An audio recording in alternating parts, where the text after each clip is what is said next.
your bottle safely and securely, and it goes through the bottom of the bag. 2 hands. We always say 2 hands. This one we call the Watershed Broken Dreams. Watershed Cheers Broken Dreams. Yes. Cheers to that. Oh my gosh. It's just like, it's always good to have really good, right seconds before, you're supposed to, or minutes before you're supposed to go live, boom. Your whole internet goes out. Like the whole house. Yeah. It's funny because it's not a power outage, but it sure feels like it. It's like I went upstairs, looked at the router, just flashing orange lights at me. I'm just like, yeah, that's it. I replugged it in, reset it. It came back up, but then it wasn't still connecting, and then all of a sudden I saw it connect. So there we go. I think John Ritt, no, they are in Columbus, Ohio, right down the road. That's why I have 38 bottles of it, is because they're too close to the house. Yes, I too close. 38 non-duplicated bottles. Every one of them is different. I don't know if that's impressive or if that's sad. That's a problem, is what it is. Most people would call that a problem. I would say that's you are loyal. Yeah. I mean, Watershed has gone through many different phases and changes and whatnot, and you have been through it and been buying and drinking Watershed through it all. You know what? I've been drinking it since the OG bottle right there. Nice. 2021, I think we released that. This Bourbon Chino is 2021. Well, I got... Oh, wait. Let me see. I think I got one of those, too. It's right down here. I did not pull it out, but I always know where it is. The Burchino. Rest in peace. Yeah. This one I have only drank a little... Matter of fact, no. Have I even drank it? Yeah, I drank a little bit. That's a good one to sip on, though. Does it even say what year it is? Mine does. It says limited release 2021, bottle number 684, and yeah. And I'm blind, so reading that is not real easy. Yeah, I was still on the. I believe I bottled that batch of Burchino. I was still on the bottling line when we did that. Celebrating 10 years. What was the 10 year? Would have been the end of 2020. Okay, so this one is bottle number 1377, and it's 26.7 alcohol by volume. Yep, that sounds about right. Yep. Well, Jeff, we're running behind, so you probably ought to get the theme song going, and that way we can get Ryan telling everybody. So, Ryan, I'm going to quick play a sponsor ad that you won't hear. That's just going to record to the audio. Then you'll hear our theme song, and then we'll get it rocking and rolling, okay? Perfect. Sounds great. All right. I'm going to hit this. I want to hit that. Middle West Spirits was founded in 2008. Focusing on elevating the distinct flavors of the Ohio River Valley. Their spirits honor their roots and reflect their originality as makers, their integrity as producers, and their passion for crafting spirits from grain to glass. Their Michelin Reserve line reflects their story from the start to the bottle to your glass, with unique wheated and rye bourbons and also rye and wheat whiskeys. The Michelin brand is easy to sip. It might be a grain to glass experience, but I like to think of it as uncut and unfiltered from their family to yours.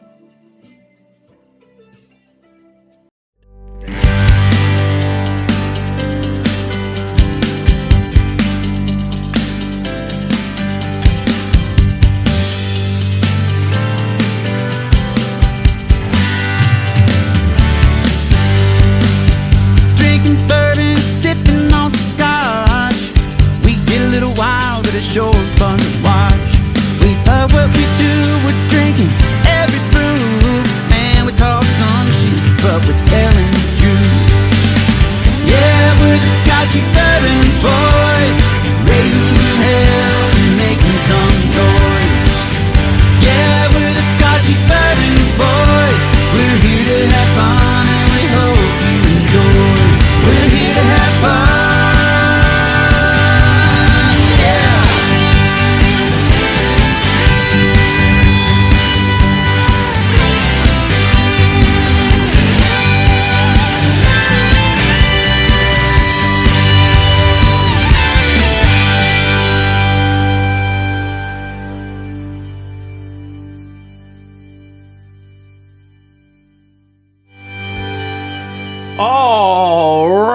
right. Welcome back to another podcast of the Scotchy Bourbon Boys. Tonight we're having a really special guest, Ryan. Oh my God, Venrick. I got it. It came to me. And welcome, Ryan. You're like the comeback podcast guy for Watershed. It's like, welcome to the podcast. Beautiful. Thanks for having me, guys. Glad to be here. And then we also have CT. CT's in the house. What's up, everybody? Glad to be here. Obviously, it's a fine Thursday evening, and technical difficulties have plagued us, but we're going to power through it. And then we have Matt from COR. Welcome, Matt. Yes, sir. Thank you, guys. Looking forward to some Watershed. Yeah, but this podcast tonight, I'm so excited for, is it's our first ever distillery run blind tasting. We've done blinds before, but nothing like this. It's nothing. And we're so excited, Ryan, for you to MC us tonight through this line of whatever we're going to be drinking, because honestly, I've got actually, I'm trying to think, and I'm like, no clue. Well, hopefully this ends up being a fun experience and not a punishment. So, well, by the end of it, Ryan, just remember, friends send friends good stuff. Yeah. Don't mess them with. I would say it can't. I don't care what you say. Blinds are so much fun. It kind of like now. I mean, hopefully it's through all Watershed stuff, right? yes, I will tell you that all the samples are come from our liquid, our blends. So yeah, that's as far as I'm going to tell you right off the rip. Let me just tell you, he's always trying to mess with you, because when I was in there yesterday, he sets down a glass and he's like, here, and tries to mess with me, but I think I got him. He didn't know. I knew what it was.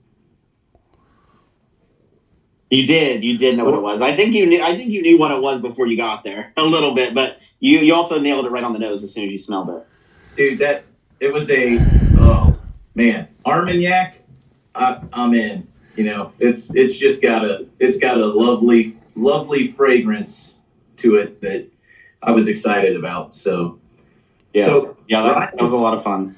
So we have been like, and it's funny, it's great that Matt's on today, because Matt and I, Jeff and I, but Matt and I for years have like talked about different releases that come out. Jeff and I obviously do, but Matt's probably the only other one that's like local that's like, hey, did you get that? Did you get that? So it's good that he's here, because one thing you guys have always been big about is lottery bottles. A lot of single barrels. I feel like Watershed was doing single barrels, that was pretty much your portfolio plus the standard stuff for a long time. Mm-hmm. Yeah, I would say post the mash bill change, so switching from a 5 grain to a 3 grain, a lot of what people knew us for was single barrels. Our cask strength stuff shines so well at that 4, 5, 6-year-old range, and that was definitely the shining star there for a few years until we started changing some stuff. We brought on Aaron Harris back in 2021. I started shortly after that in September of that year, and we've just been kind of going through a pretty big transformation ever since then. Well, bringing on Aaron and what Aaron obviously did is a great guy to follow behind and learn from, because I don't think everybody knows, but I think it's a cool story of you is you didn't get into this to be a distiller. Like, that's not like you're like, man, I'm a distiller. Here I am. Hire me. Yeah, totally. I'll even admit to this day, my knowledge around the stills and that side of the process is still very limited. It's now I've made some major strides, and I know enough to be dangerous, some would say. But my forte is definitely on the back end, on the maturation, on all the blending, all the single barrel program stuff. That's definitely where I shine. But yeah, just exactly what you said, Chris. I didn't go into this necessarily looking to get into this industry. It was kind of almost by necessity. I was at a point in my life where I've been working warehouse jobs ever since I was 18. Just trying to, make as much money as I can, chasing that dollar. And one day it just kind of came to a head, and I turned to my girlfriend, now wife, and said, I got to do something different. Like I can't just go and collect a check. I need to do something fulfilling. This is sucking the life out of me. And I'd been collecting for quite a while before this transcendent moment, so to speak. So I knew what bourbon was. I knew what went into it. And so we, supportive wife, she says, why don't you look at some distilleries in Columbus and the Ohio area? And I kind of gave her a funny look, and I said, oh, there's no good distilleries in Ohio. Like, you got to go to Kentucky, right? It's like everybody thinks that's where all the bourbon's made, is in Kentucky. So I humored her. I was like, yeah, okay, let's do a Google search. And there was more that popped up than what I was anticipating, which was a great thing. Watershed was one of the first ones that popped up, Middle West, Echo, High Bank, all the staples that are kind of in that same area in downtown. And so I just started applying. Watershed was hiring for a bottling line position. Echo was hiring it wasn't for the distillery. It was for, I believe it was something to do with the bar, obviously.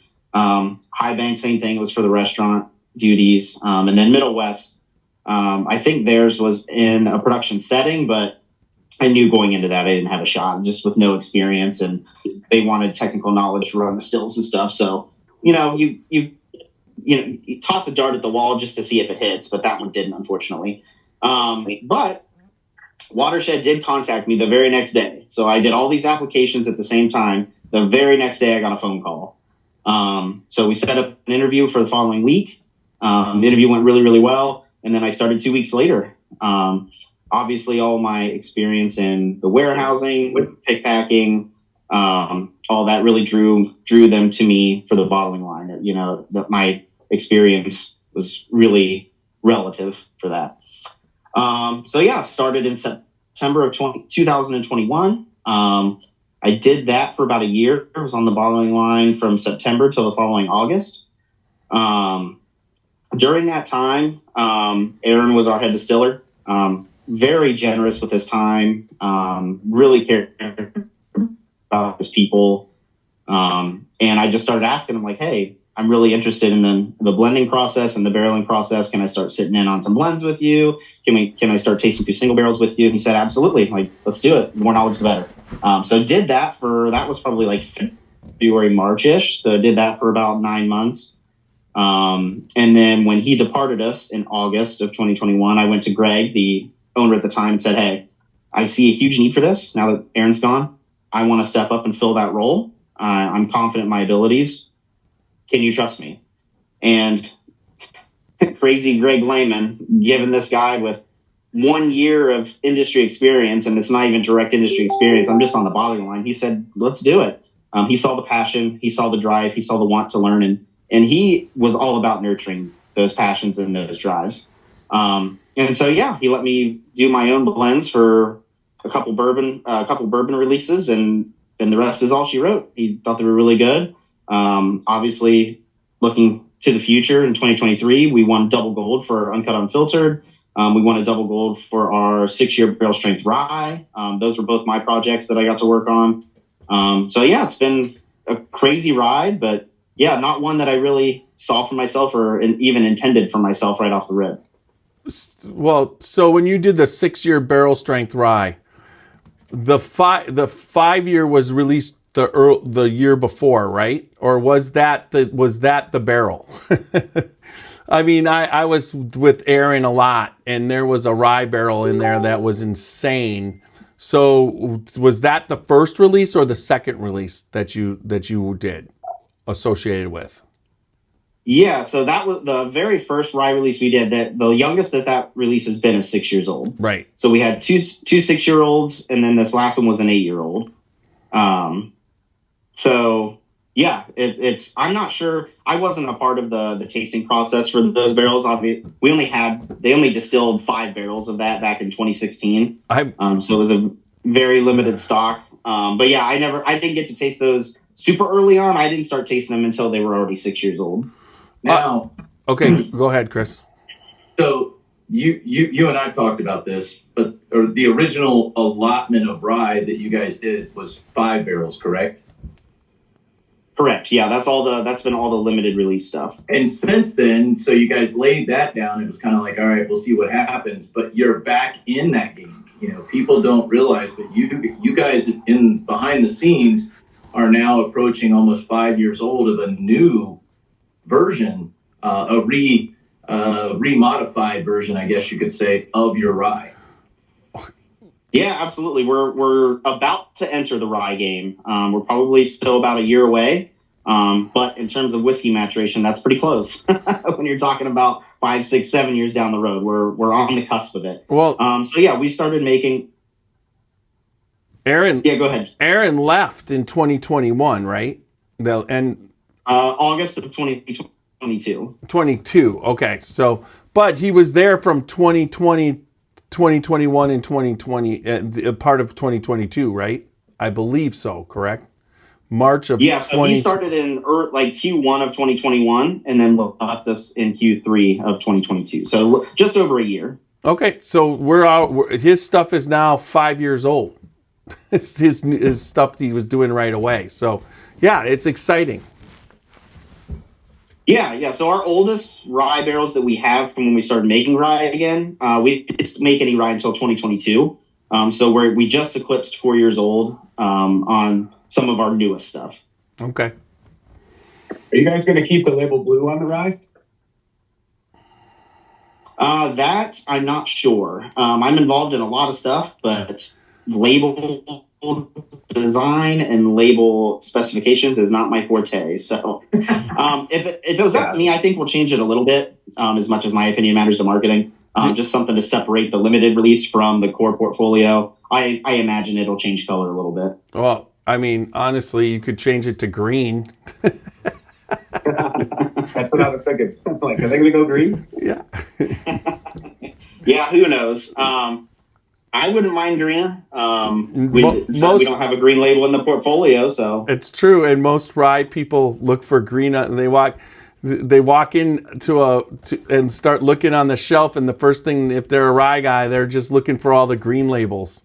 Mm-hmm.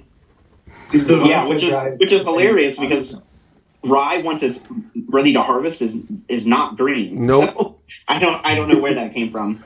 The origin story of the color green for rye. I don't either. It's just like burned in your brain, I guess. Right. Yeah. It's like that muscle memory, right? I'm going to start pouring mine in the glass, so at least I'm ready for you here in a little bit. But walk us through what the lineup is like right now. Like if somebody goes into the store, they see a bottle, what are they going to be able to get as a standard bottle on the shelf, and what is a limited release, I guess, at this for 2026? Yeah, good question. Yeah, so we have 3 main core portfolios for bourbon. The first one, obviously, is that 4-year-old bourbon blended straight whiskeys that's got some apple brandy finished bourbon in it. They're going to find the bottled in bond, which is our standard 100 proof 4-year-old solid whiskey. Eventually the age statement on that's going to go up for us a little bit, but right now we're keeping it at 4. And then you're also going to be able to find the yellow label Uncut Unfiltered. So that originally, the concept for that was a limited release, and then it sold so well that we added it to our portfolio permanently. So that one you can find all year round, all the time as well. That's because batch 1 was a pineapple bomb. Yeah, batch 1, I had a really special set of barrels. This is one of my favorite bottles ever. Yeah, it was just a tropical fruit sensation. Yeah, the majority of that blend, it's a blend. That specific one was 4 to 6 year old barrels, but the majority of it probably at least 70% of the blend was 6-year-old barrels. So now we're on batch 7.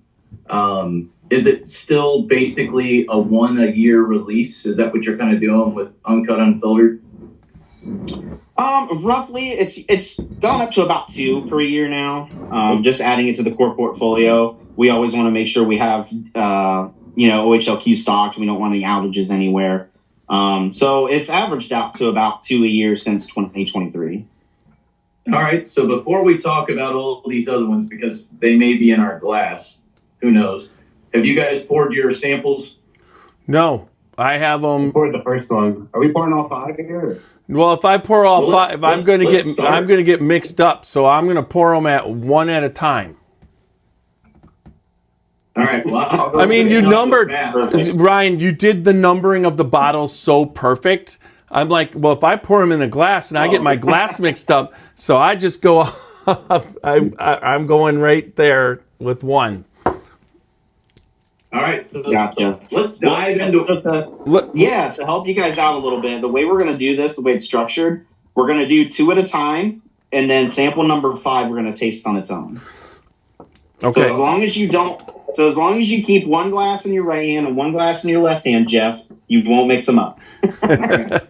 So talk about how much fun this was for you to come up with a blind for a podcast where I do blinds all the time, and you're always thinking about your blinds, especially if you're blinding other people. Like, what do you want to, what do you want them to experience? What do talk about that when you were doing this, how you were thinking about it. Yeah, absolutely. So with this set specifically, I really wanted to showcase where Watershed has been and where Watershed is going. And that's why we're going to do this kind of in pairs. If you talk to anybody that had early Watershed, and I say that very specifically, I had mentioned once already that our previous mash bill, our 5-grain mash bill, was corn, rye, wheat, malted barley, and spelt. Anybody who had that distillate early was not the greatest. It was young. Greg and Dave, the business partners, were releasing it way too early, which you can't blame them. It's just 2 guys trying to hustle to make some money to keep the lights on. Well, they did a fantastic hustle, though. I mean, yes. that was their strength right there. They got that. They got that in every liquor store, and they got it to bars like in massive amounts. So, I mean, they did a good job as far as the hustle. There's no doubt about it. Absolutely. Yeah, I remember Greg telling a story once where when they were first started, they had their first distillate out. They had been producing gin for about a year or 2 now, and they were still working. They weren't even working full time at the distillery. They still had day jobs at the time. And Greg said he'd get off work with Pfizer, selling pharmaceuticals, and he'd load up the trunk and go and try to hand sell some bottles. So you're absolutely right. These 2, at their heart, they were hustlers. And so going back to the old mash bill, anybody that had it early, it wasn't the greatest. It was young, it wasn't matured. The mash bill wasn't great. It just needed more time. And so now we fast forward to 2015, 2016. We changed the mash bill to a 3-grain high rye. So 72% corn, 21% rye, 7% malted barley. And that's really what started when we released the 4-year and the bottled and bond together in 2020. That was the mash bill change for all these bottles. And that's when we started to gain some traction with the bourbon community. Well, and that's pretty much coincides with Aaron and then eventually Ann coming on. They did a really good job there, along with, you were there. I mean, that was your hire, right? And yep. And things you could sense that. In my opinion, it's just my opinion, I felt when they came on, there was a dedication to the whiskey and the bourbon that was a little bit, up till that point, it almost felt like Greg Greg really liked gin. You know what I mean? And it felt like that he was making the whiskey, but the whiskey was not. It was the gin that they even the releases sometimes, those gin releases. I mean, when it comes to gin, that it was spectacular, almost consistently throughout. You know, whereas the whiskey then when they came on, the what would you say? There was a commitment to the whiskey and the gin. Totally, yeah, I would agree with that for sure. Yeah, going back to just them being hustlers. Obviously, gin and vodka that keeps the lights on, right? Yep. Bourbon's kind of the passion project, so it was almost out of necessity. I feel like that they were so dedicated to the gin, and then as they kind of got some more capital, put some money in their pocket, they could invest more in the bourbon. And absolutely, I would agree when those guys came on in 2020 and 2021, you kind of saw this revolution of. We're not just making good gin, we're making good bourbons too. And so that was kind of the launch for our bourbon portfolio. All right. So what are we going to do? We're going to take one first. You guys ready to smell and nose? You got to quit talking and catch up. That's what you got to do. Yeah. So we're going to do the first two. So smell and taste the first two. You just freely discuss it if you guys want, and then I'll tell you what they are and kind of what we're dealing with. I'm not saying a word. Why? Because I think I know what they are. And I know why they are what they are. That's probably more of how I know it. Number one's like refreshing. I like number one. Like a lot. I mean, there's a slow reduction guy, so. I like both of them. Mm-hmm. I do too. Number one has more like a dried fruit note on it. That's not one of the early. I would say that's not one of the earlier ones. And if it is, I forgot what the earlier ones tasted like. The really early one that you were talking about. It's kind of like when you go back to Jack Daniel's number 7. When you first started drinking bourbon, it tasted like gasoline. But now you drink it and you're like, oh, I do get the flavors that are in there, because you've drank enough stuff that you kind of pick it up. You've killed enough taste buds. I always say, young people are always like, it burns. It's like, because your taste buds are still new. It's just like when you get to be in your even the late 30s, 40s, 50s, 60s, it's like you burned them off. You still can taste, but the hot part is gone. Right. Yeah. Yeah. I'm trying There's to find definitely an acclimation period. Are we allowed to guess here, or how's that work? Go ahead. You can if you want. Is the first Just don't be one mad at me if you embarrass yourself. I know. I feel like I'm going to be totally wrong, but the first one has like apple-y notes on it, like big notes. So I would say that this one has to be like the apple brandy. Am I wrong? Like apple brandy cask? Yeah. You're wrong. Damn it. I'm not making. All right, if you haven't tried glass 2, go to glass 2 now.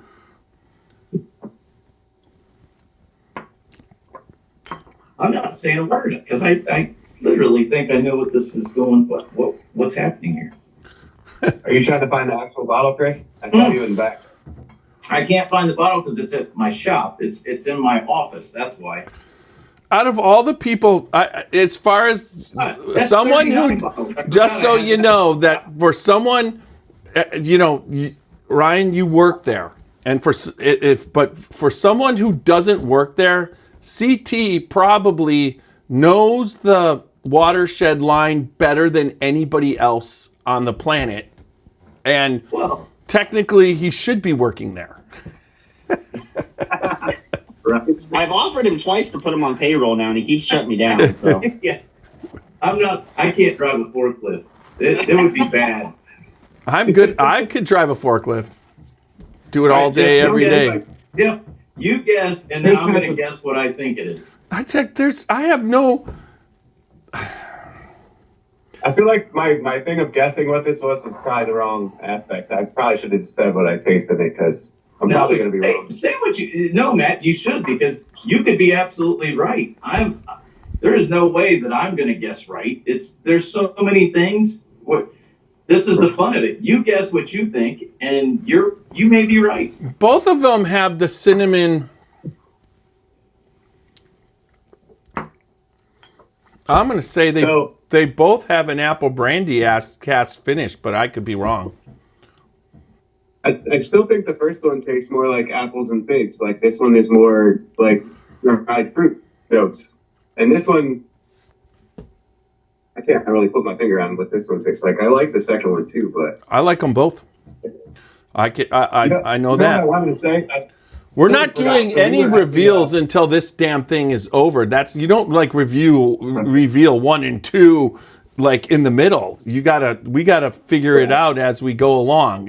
Once 5's tasted, then we'll come up with. All right, so we're not revealing what 1 and 2 are. We have to go to 3 now. 3 and 4, right? Yep. Yes. Yeah. So yeah, that's how we want to do it. Yep. The next pair we're going to do is 3 and 4 together, side by side. I'll be like, all right. 5 queens out here. So, all right, these get a little darker. At Buckeye Lake, and he had your Nocino there from this year. Oh yeah, the Nocino finish is always a hit. Added cinnamon, it tastes fantastic. I don't understand. It was so so we're the only distillery. Always a hit.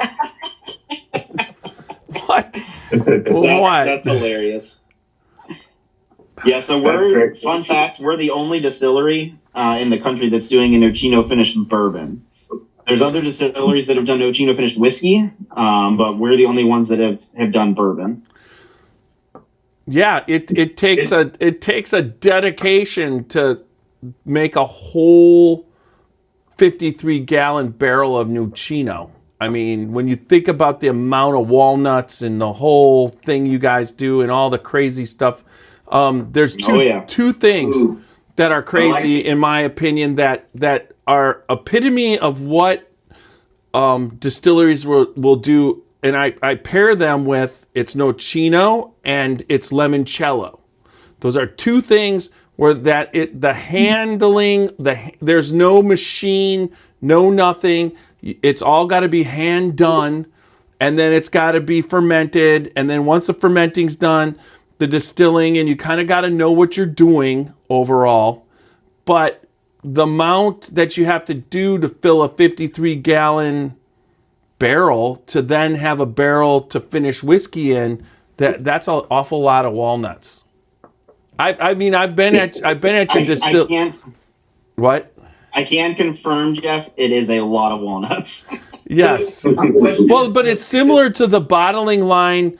Some people have bottling lines where it's bad enough there's only 4 things. You can only fill 4 bottles at a time. But it's the labeling. It's similar to the labeling when people do the hand labeling.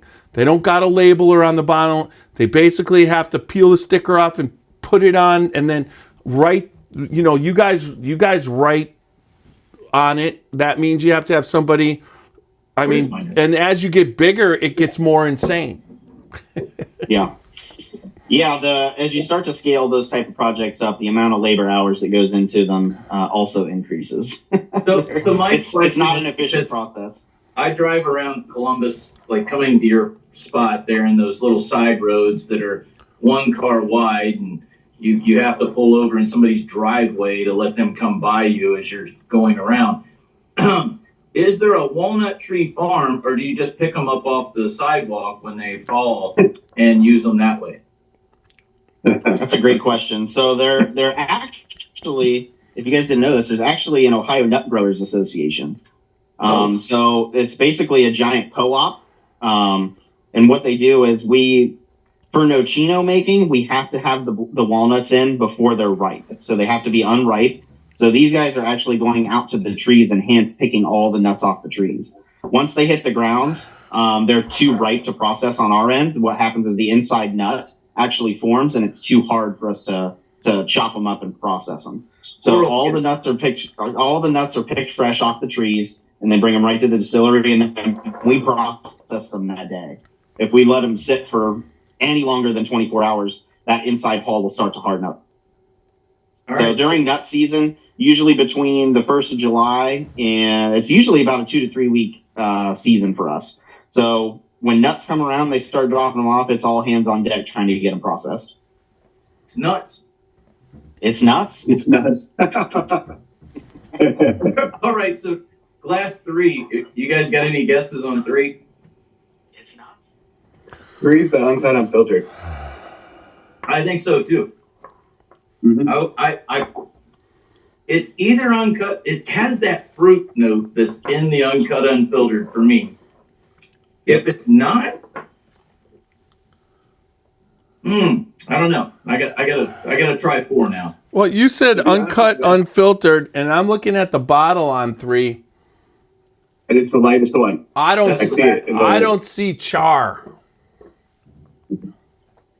Well, he filtered it before he put it in these bottles for us. He wouldn't have seen anything. That's not He's how not trying to it. give anything away. That's what 4 is. 4 is toasted.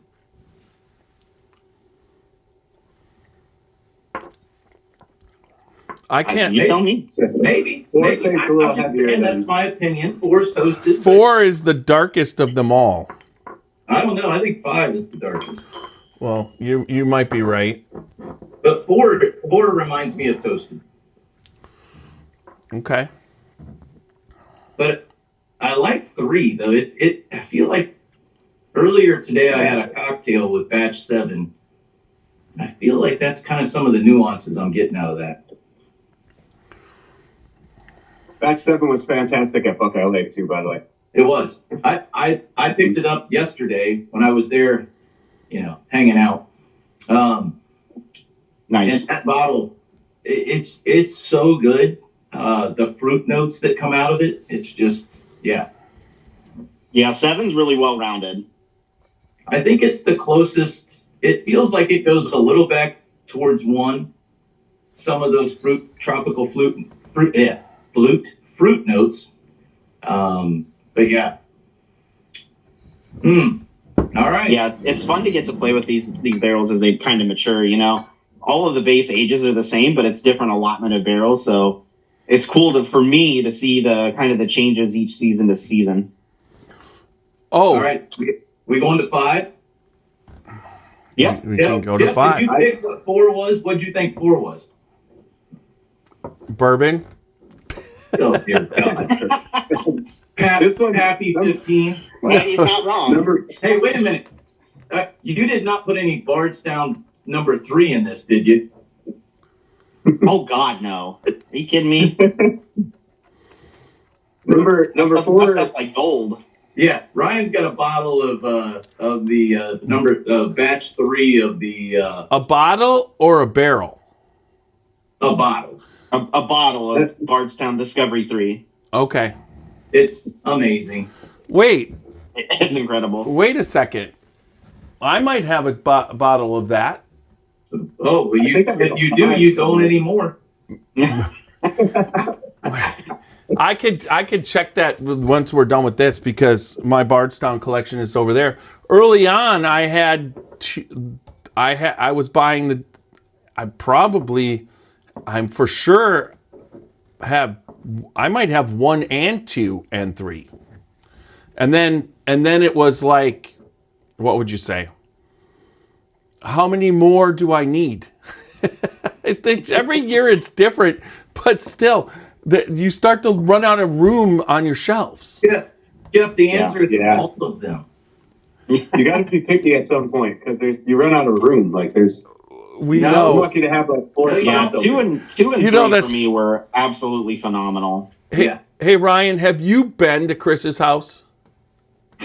I have. Okay, so unlike everybody else, like you see Matt's and my collection behind me and all around me and everything, but where CT differs is that the room he's sitting in, that is he basically went from one room that was completely, all the stuff was on the walls and everything was there, and now he's done another room. So he actually has 2 rooms, and he still doesn't have enough for his whole collection. And hopefully he gets his speakeasy done in the basement one day. and then he'll have the third room. Hey, you know what that is, Jeff? You know what you call that? Passion. I call it dedication. Passion. And this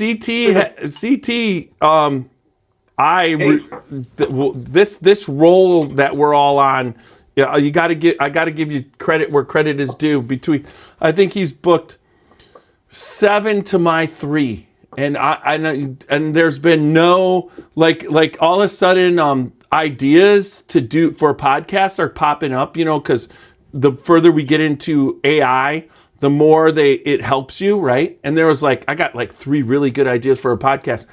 And he just keeps booking every week. At least he has an alternate week now that we head into the graduation season where there's an off week but he was even booking his off weeks because he kept and it's That's awesome. Fantastic to have you on, Ryan. And it's just this is I kind of would say that it's perfect timing because when I first everybody knows that's followed the podcast for a long time that Watershed was that sponsored our podcast. They were the second people to sponsor it, and it was great. And I had an awful lot of Watershed, and now I was just CT was doing this, and I was looking at the collection, and I'm like, I only got a couple bottles that aren't drank anymore. It's good thing that we're going to do Watershed again. As far as I'm not talking about anything. I'm talking about as far as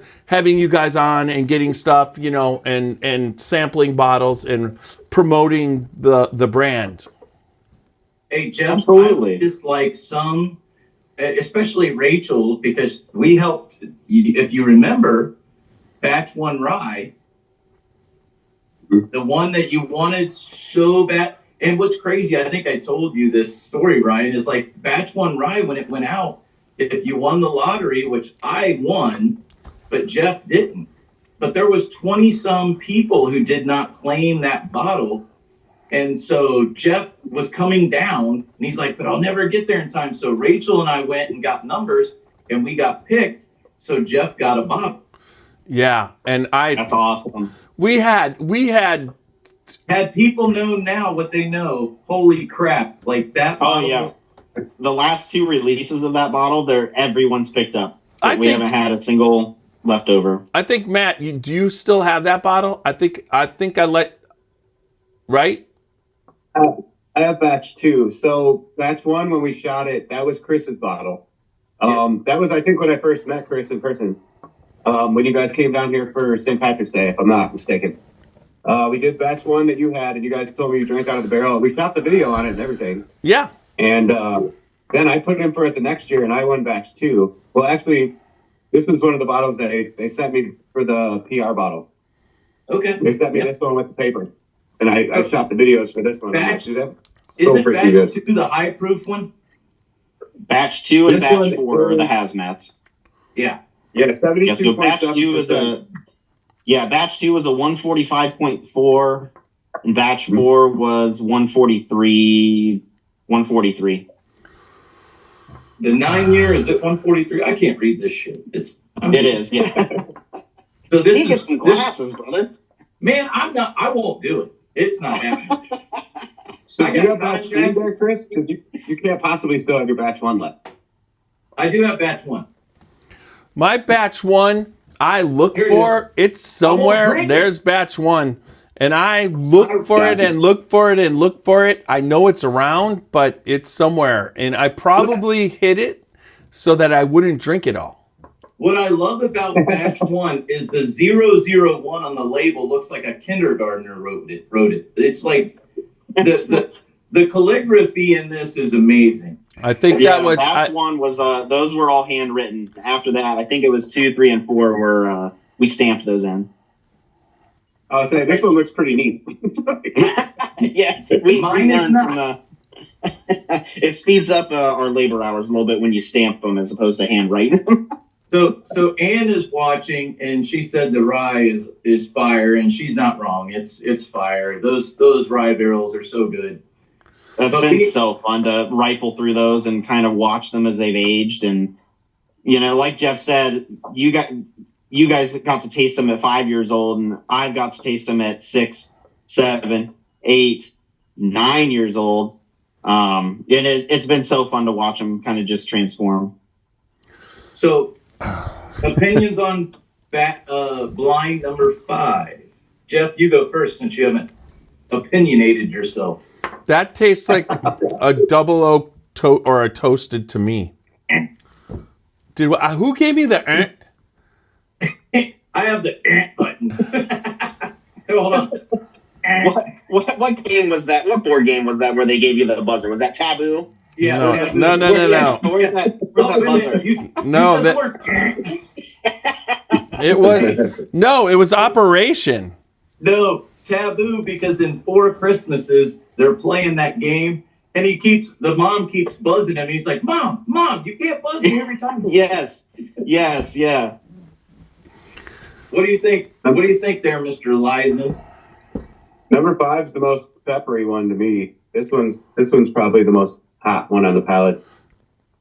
It's hot, but it pulls off similar notes to 1 and 2. They're there, but it's a little bit sweeter and a little bit barrel different. It's just like peppery. It's a nice like heat. Did you guys drink the bottles I gave you yet? I cracked mine on beer night yesterday, so I can open it and have it a little bit open before we did this. The maple one. But your beer night is not a good night for tasting things because you can't remember. Every night's a good night, Chris. No, listen, his beer the reason night that I was late for work because he's lucky he's still able to sit in that chair. We had all. Oh, I saw what you had. I mean, Lizen, that beer night was insane. I mean, you're sending me pictures. I'm like, well, I'm not gonna call Matt early this morning, and then you're like, I gotta get I was out. So Ryan, so listen to this. So when me and CT were there at Matt's bar for the first time together, there is a mezcal that has a scorpion in the bottle. Okay. So so Matt's trying to get us to eat this scorpion. So then the next time we go there with Super Nash, who's not on tonight, we're there with him, and Super Nash eats the scorpion. He's like chowing it, but he got a couple bottles.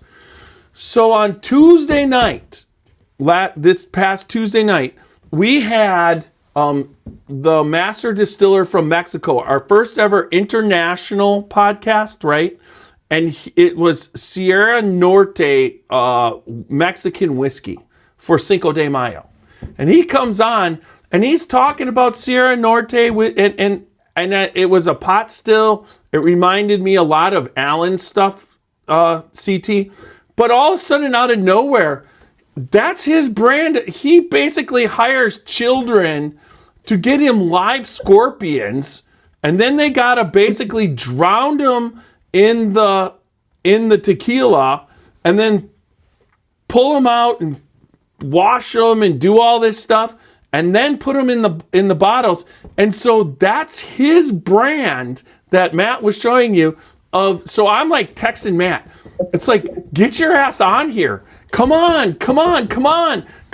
It's the guy who's with the scorpion. And he's like, so the next morning he's like, I had to get up at 4:30 and he was asleep. He wasn't asleep. He wasn't asleep. He was in a coma.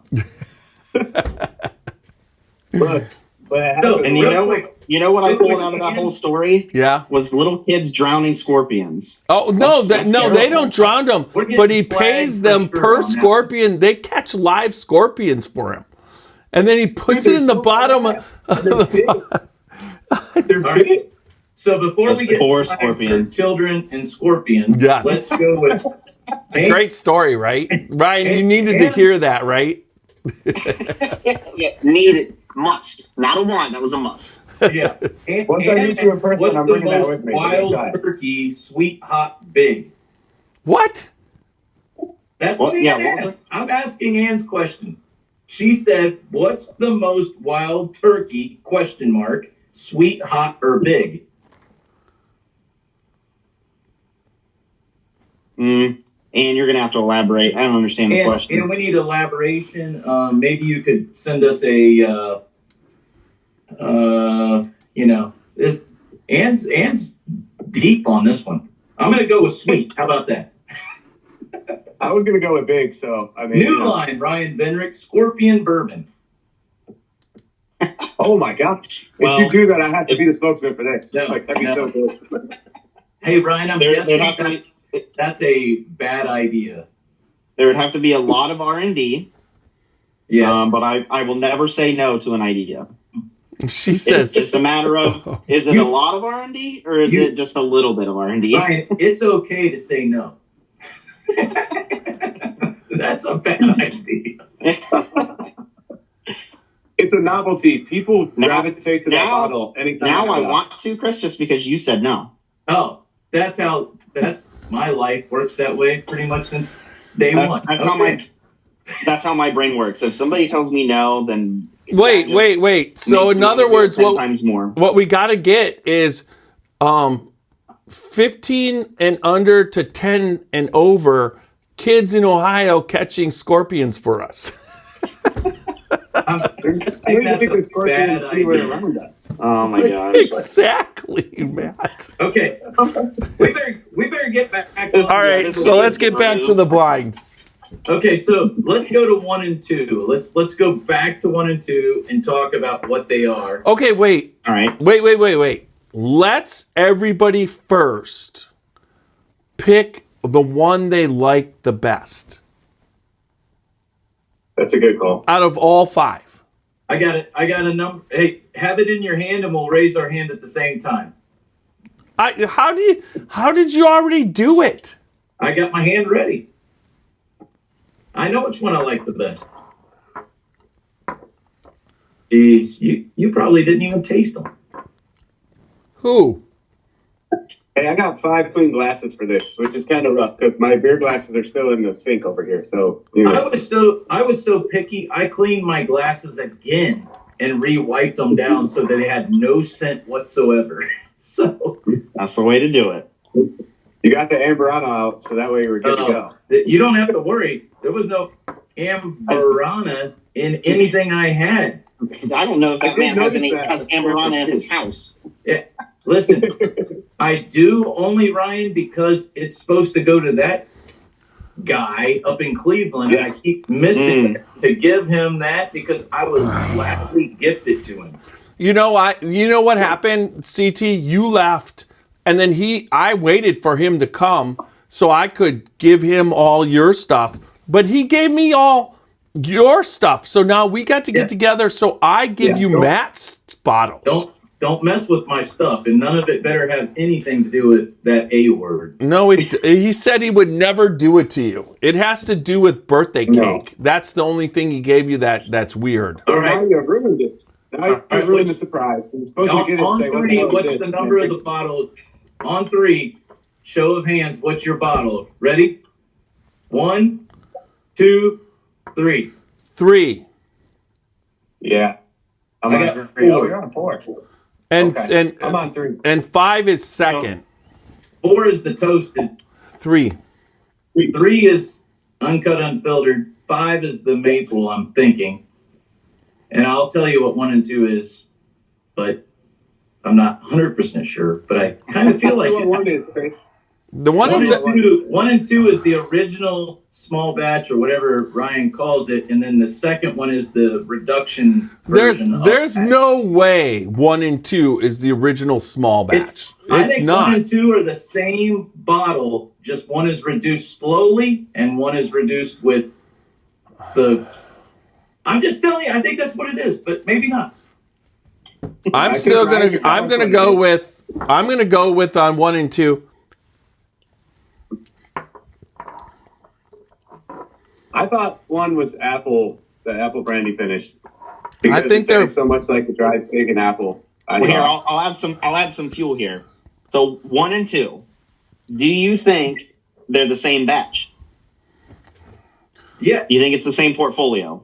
Yes. Okay, not the same batch, but the same. Same The portfolio, two are yes. together as far as it's the same expression. Like No, yeah, I it's- do. It's I the can see that. same thing. It's just what happened when water gets introduced in a wave and when water gets slowly introduced.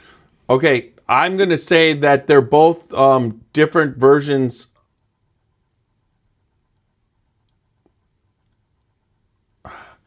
It just has Okay. a sweeter flavor to it. And and it doesn't have anything to do with their original small batches that I tasted early on, because I'll give you, we have a distillery up here called Gervasi, and they were distilling, but they also have a restaurant, and they had a lot of Watershed. And they Yeah, we've done some work with Gervasi. Yes, you have. And they couldn't buy any more. They had their own stuff that they purchased, and they had a lot of Watershed. And they were using it for desserts and stuff like that. And I know Mike Lefferton, who is the former head bartender there, and they had to use up a certain amount of Watershed off that original small batch that was on the shelf before they could start purchasing other bourbon.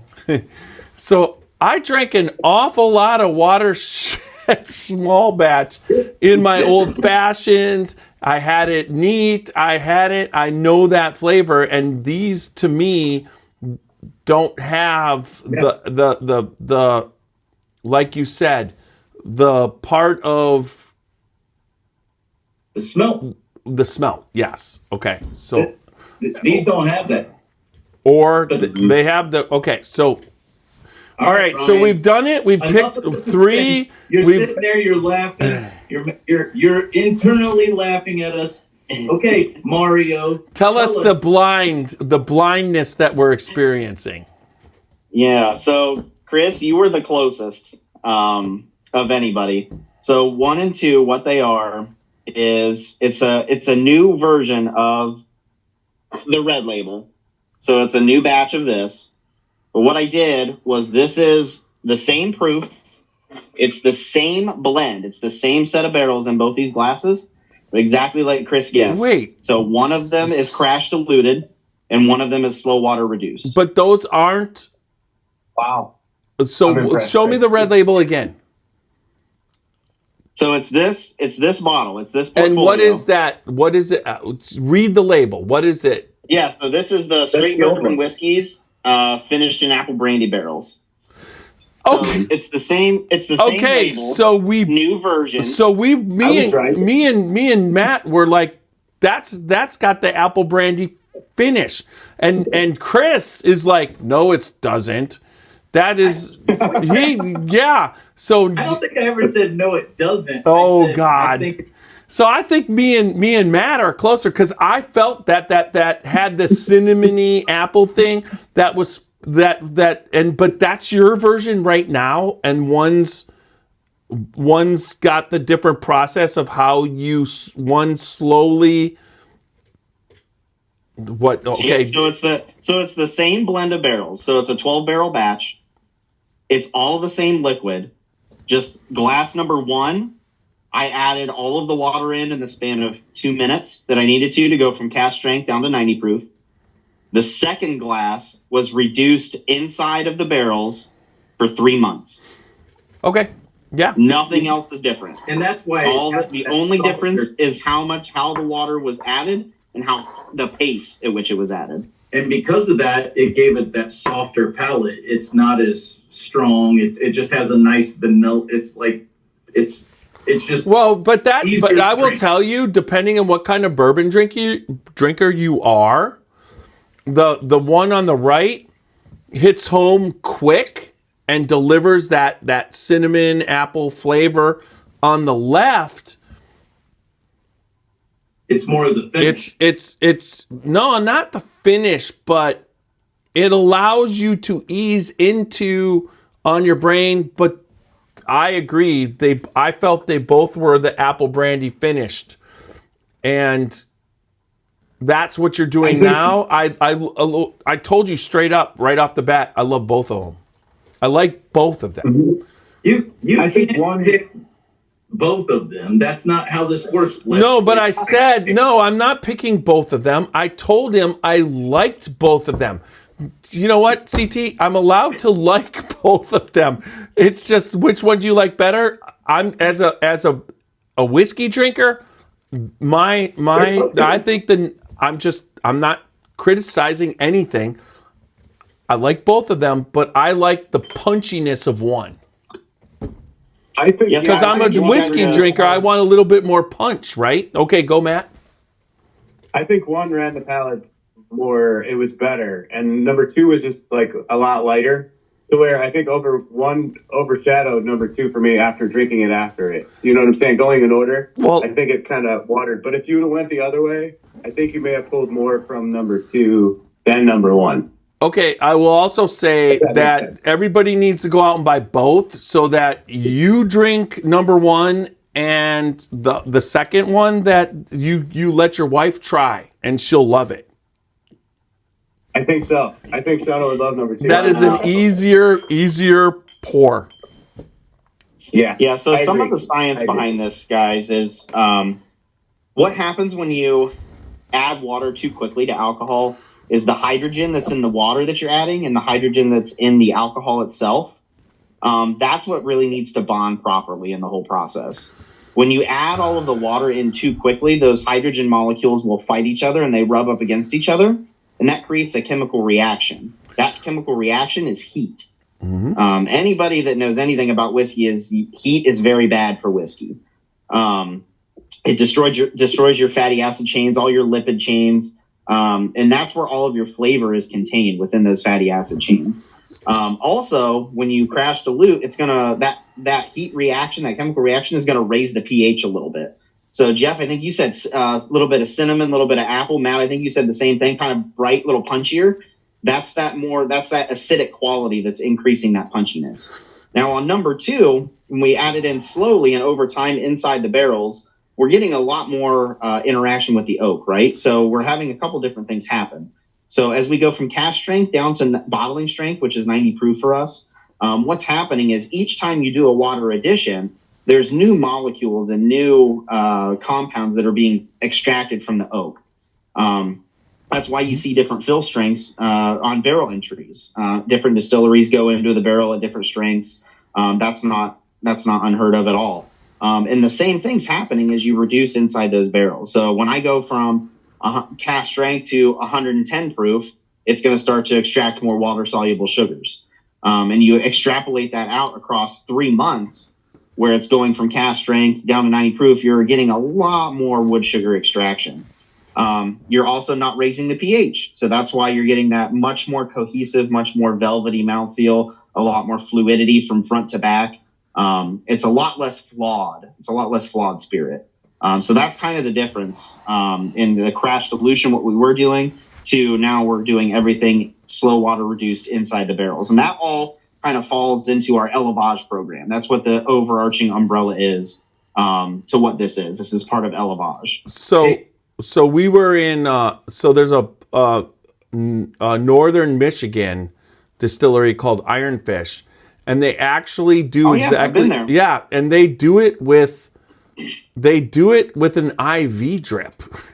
Yep, I've seen it. Yep. Okay, there you go. So yeah, so you know when my son lives in Thompsonville, which is like 6 minutes from the distillery, and I go up there all the time. Did you say Thompsonville? Yeah, he lives in. You know my son. You know Knobs. He lives in my ville. Yes, he lives in your ville.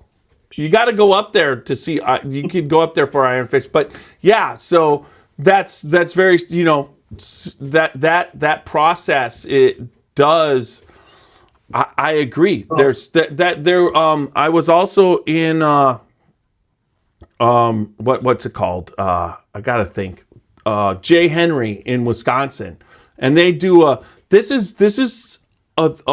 they do it like wineries do it. You know, French wines where they keep adding the water to the barrel. They're not doing it's a process that they follow, that some of the red wine people, they add the water into the barrel a certain way. So I mean, but I agree with you.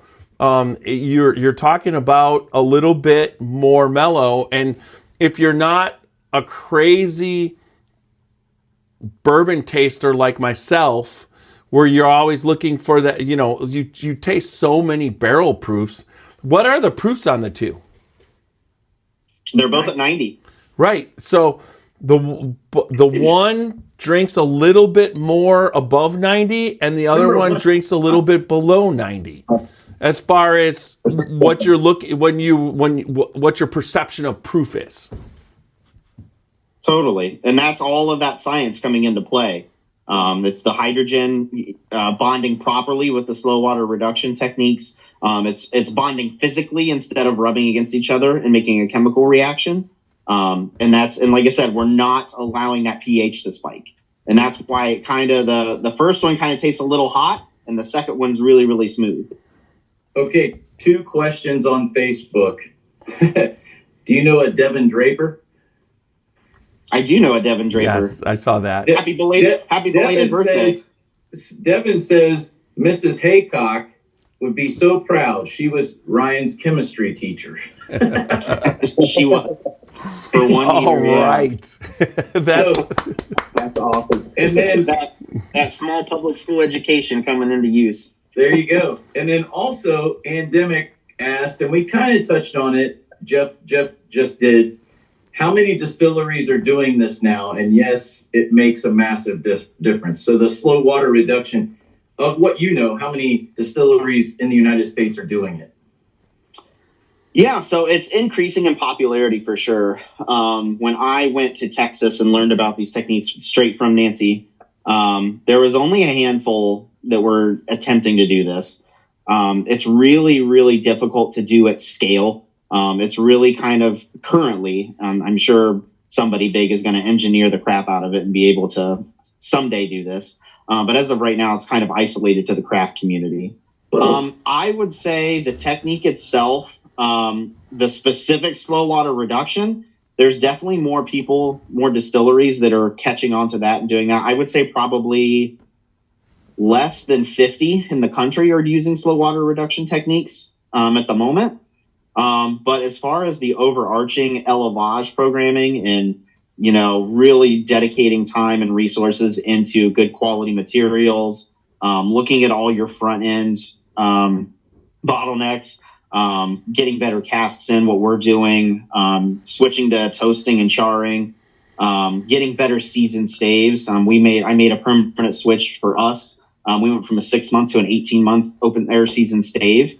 All of those things have a huge impact on the overall spirit at the end of maturation.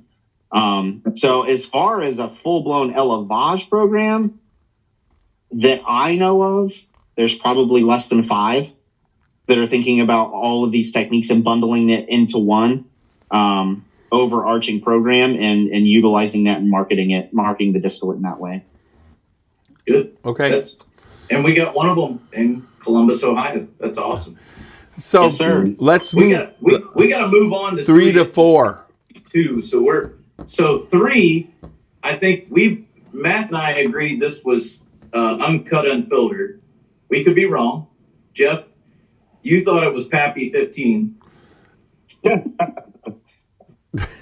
It was my pick out of all of them. Yeah, mine too. Yeah, so 3 and 4, similar to what we did with 1 and 2. So number 3 is our core portfolio bottled and bond. Yep. Yeah, okay. That's so good. Which I got a bottle right here. Yeah.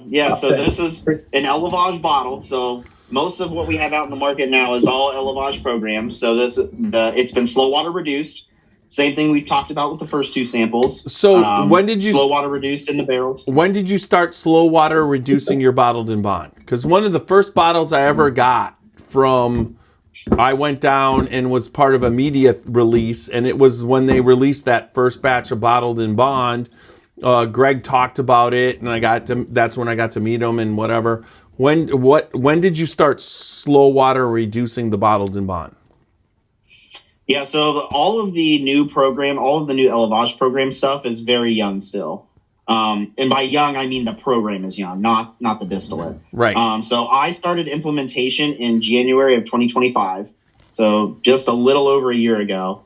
And then we started to have our first bottles hit the market around July, August of 2025. So these have only been on the market, and in some areas they still have the old bottles. So right now it's still kind of hit and miss whether or not you have the Elevage bottles or you have the old style. Obviously, it just takes time to phase out the old stuff.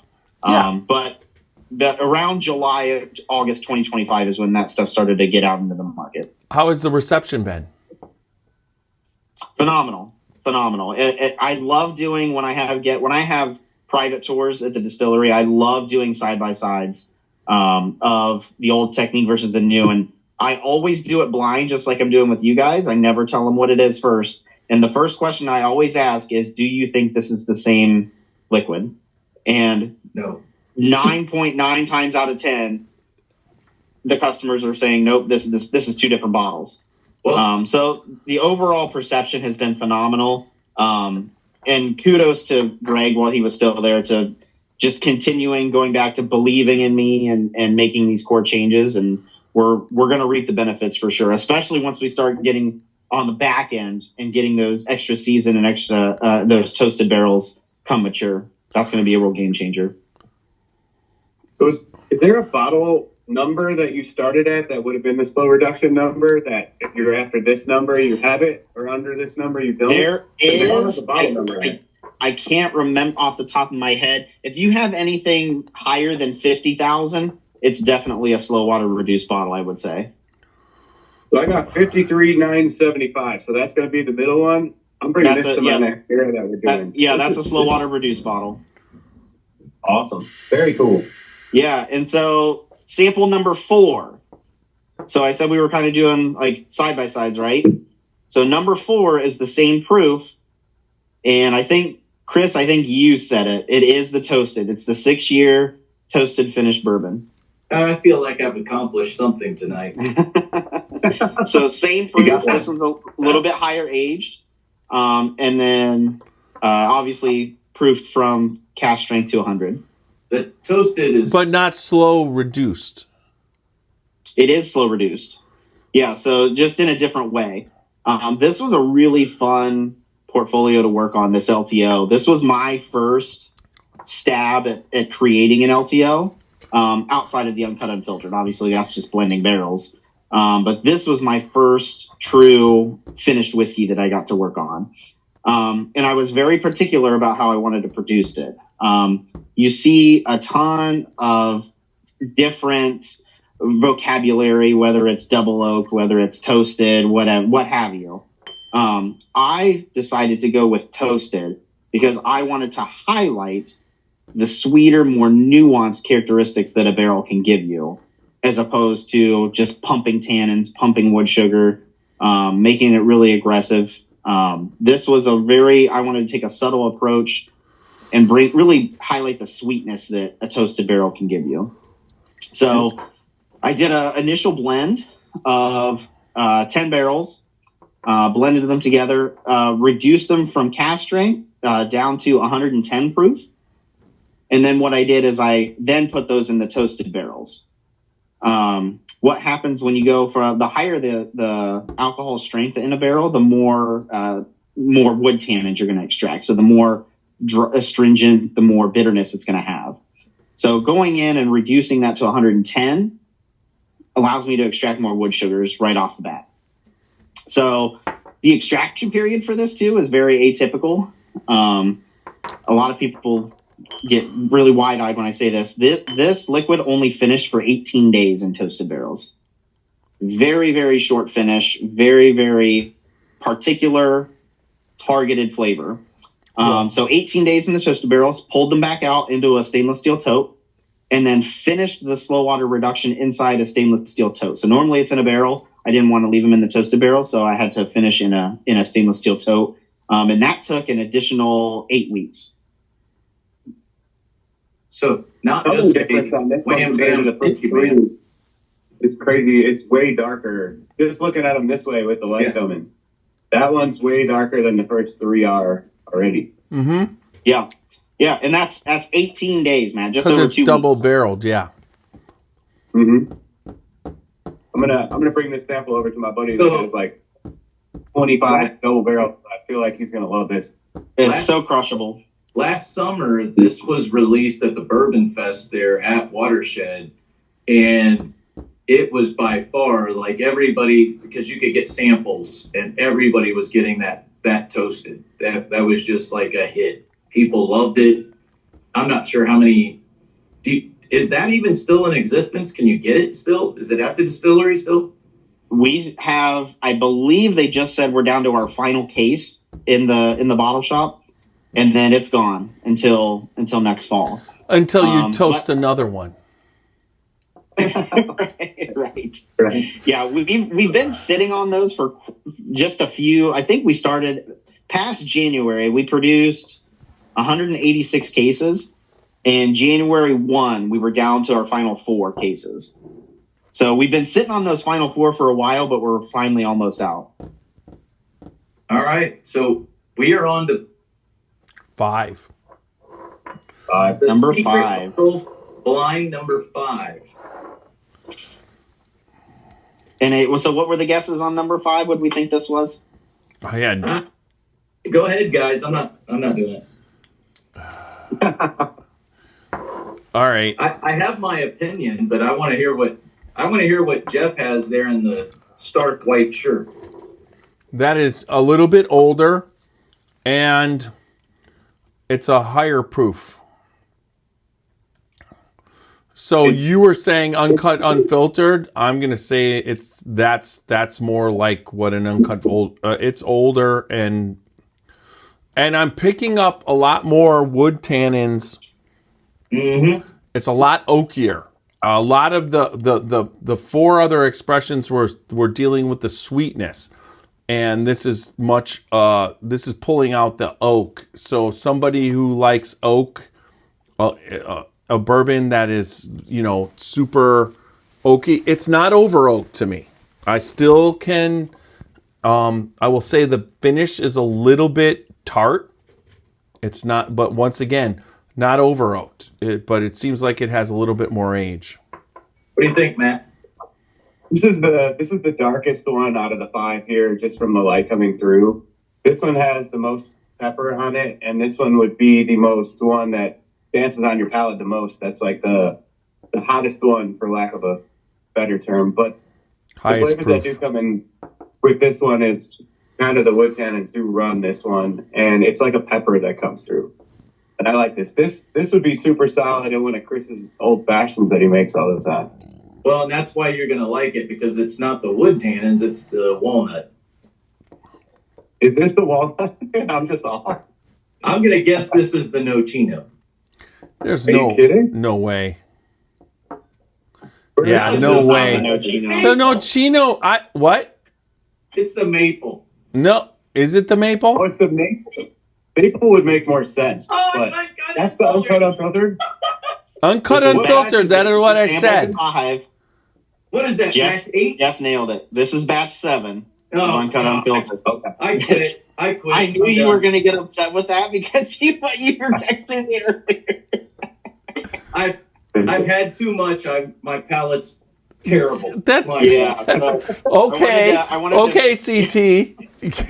I can't wait to make I can't wait to make the AI picture that says I've had too much. My palate's off. Dear God, how in the hell did I miss that? I mean, that was obvious. I mean, it's just like it has. It's the higher proof. It's got a little bit more char. It's got a little bit more oak and everything compared to the rest, and that's exactly what you'd expect. What's the proof on what's the proof on that, Ryan? I should have caught this. Yeah, this one is coming in at 123 even. Yeah, I was figuring in the 120s it wasn't like a hazmat. The bottle I have sitting here on it's this bottle, literally. Yeah. The funny thing is, I just drank this weekend, and I'm like, I don't remember pepper being in there. But you also have to understand is I came super late, and I had to run through the booths real quick and talk to everyone and make it down to Watershed, which Watershed was my fourth place that I went down to. So I made it there fourth, and I'm like, that one's a little hotter. I should have kind of put it together, but I didn't. Yeah, like, okay, except Matt, you have to understand what Ryan did. We started out, we went from super sweet. Yes. Because you're talking about the apple brandy stuff, the apple brandy cask. Then you went to the difference between the bottled and bond and the toasted, which still have a nice whatever. And then he finished up with the.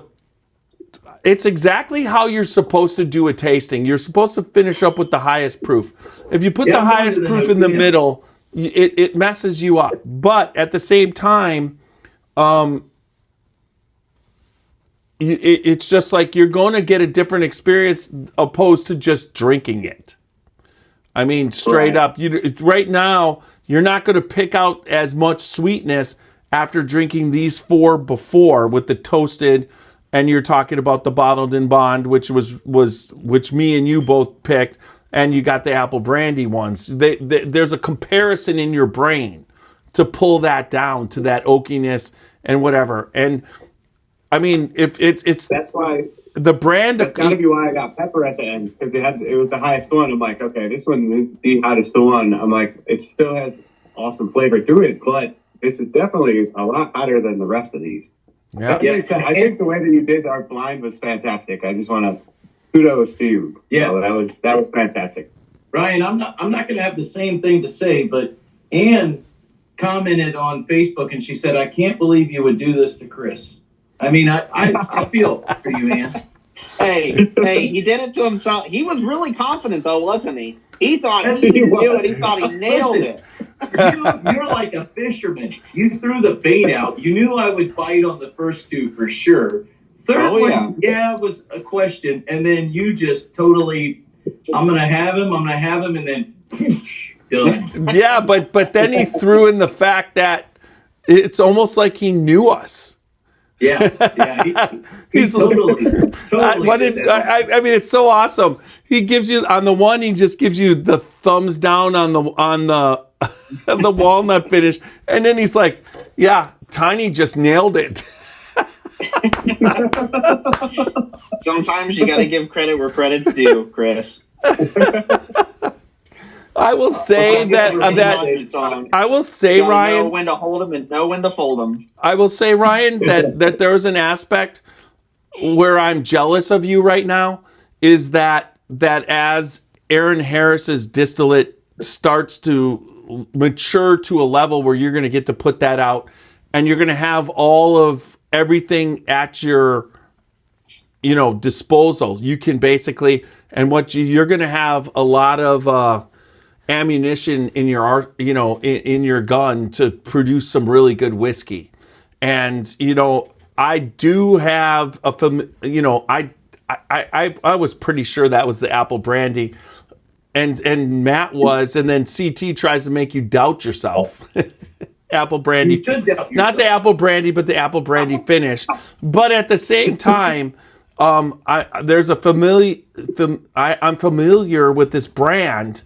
And you've done a really good job of bringing the brand forward with the whiskey that you have to do leave behind what it was at one point, and to produce some really good whiskey. You know what I mean? I think anybody who is going by 2019, 2018, 2017, what was going on, and that they were, a lot of people were like, Watershed wasn't this. I mean, I remember when initially how many people were just trying to trash me because I was promoting the brand.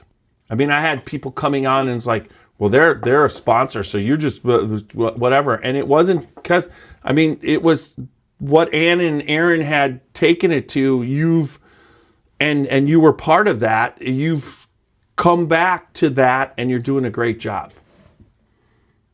Thanks, I appreciate that. Yeah, we've we said at the beginning of the podcast, the whole bourbon portfolio has come such leaps and bounds from where it used to be, and I mean, I can't take full credit for that. All the work that these guys do on the distillation side of things, with what they did, and when we got the column still in 2016, 2017, through what Aaron started to make, through our distillation team now, those guys work their asses off all the time. They're always looking for ways to improve, always doing, new innovative things. I can't say enough good things about our distillation team. Without them, I'm only half that picture. Right. So if I don't have good distillate to work with, it makes my job really, really hard. So is there a named distiller, or is it just a team? So it's just a team. So since Aaron's departure, it's been kind of a distillation by teamwork. So we have 3 full-time operators, and we have a distillery supervisor that kind of run all of the distilling operations with the bourbon, the gin, the apple brandy. Those guys do all of the heavy lifting on the distillation side. And then when it comes over to me, I'm a department of 1. So I do all of the barreling, I do all of the harvesting, I do all of the blending, the inventory management of the barrels. I've been texting with Chris this week. I'm working on a huge barrel reorganization. So we just got a new forklift a couple weeks ago that we're able to stack our barrels a little higher. So I'm working on flipping the warehouse over and getting it organized. And so, yeah, it's really, when it comes to the distillation part, those guys do a great job. And then it's the same warehouse as before, and you're stacking higher. Oh yeah. Yep. Yeah. Okay. Yeah, that sounds fun. You bet. You've gone through the forklift training, and it's the triangle. You understand that the tip over. Yeah. Yeah, and always. Yeah, it's really fun to have 2,000 pounds, 25 feet over your head. It's really fun. Well, yeah, and make sure when you have the 2,000 pounds that it's on the tilt back part of it, and not so that it falls on you, but just tilt back far enough slowly so that it goes up, and then once you. Yeah. There's a on Facebook, just a couple of. Listen, I'll give you credit where credit's due, Ryan. But today, you noided me, or whatever that is. What was the game show where the noid comes out, and it's like no whammy, I gave you no a whammy. No whammy. You whammied me. But anyway, Andemic and Jason both replied that you're doing an amazing job. So I think that speaks a lot when the state of Ohio recognizes what this brand has went through, because I think this is the other thing we haven't touched upon. And we talked a lot about Watershed tonight, but we've talked a lot about all these different things you're doing. But this is a brand that didn't source things from other people. This is a brand that started with their own product. They brought it out when they thought it needed to be brought out. Sometimes it's because it needs to be brought out for monetary reasons. Sometimes it's because it's right. I think now it's great because you have the flexibility that maybe Aaron didn't have years ago, that people didn't have years ago. You have the flexibility to play with 5 to 10-year-old product, and you're doing a great job with it. It's amazing, the stuff. Everything I've tasted in the past 2 years has been just it's awesome. Like I literally, that's why I have so much, is I drink it and I'm like, gotta have that. It's so good. So for Ohio to have a distillery that's a craft distillery, small distillery, it's you guys aren't that big. You have 4,500 barrels in storage, right? That's it. So still a craft distillery that's making your own juice. That's people. I hope people give some grace. I hope people give grace to the fact that 2-year-old product doesn't taste like 4 and 8-year-old product. Well, then talk about so at one point the distillery under old ownership had a restaurant that was really good. correct? And a bar. Now, just talk about, is it just a so the restaurant is not there, but you have a kitchen so you can do events if you have to? Explain where you're at right now. As far as the bar, what the gift shop, the whole thing. Yeah, that's a great topic to kind of jump in on. So unfortunately, in October of 2025, the restaurant ceased operations. It's a very difficult time to be a restaurateur in the industry. The difficult decision was made to close the restaurant. We are retaining that space, that area where the restaurant sat. We still have the bottle shop that's right there when you walk in the door as well. The future plans for that is that's going to be our event space. So in the not so distant future, you're going to be able to rent out that space for whatever. If you want to do a wedding reception there, I'm sure that's an option. We had already had a private event there booked with us, and that was kind of our pilot that we tested out in the space. All the cooking equipment, the restaurant equipment is still there. So it's going to make us really versatile with, pop-up chefs that want to do something. Like I said, the special events that go on there. We're also piloting more customer-based experiences. And this is something that Chris and I have talked in length about. What Ohio is missing compared to when you go to Kentucky is the experiences.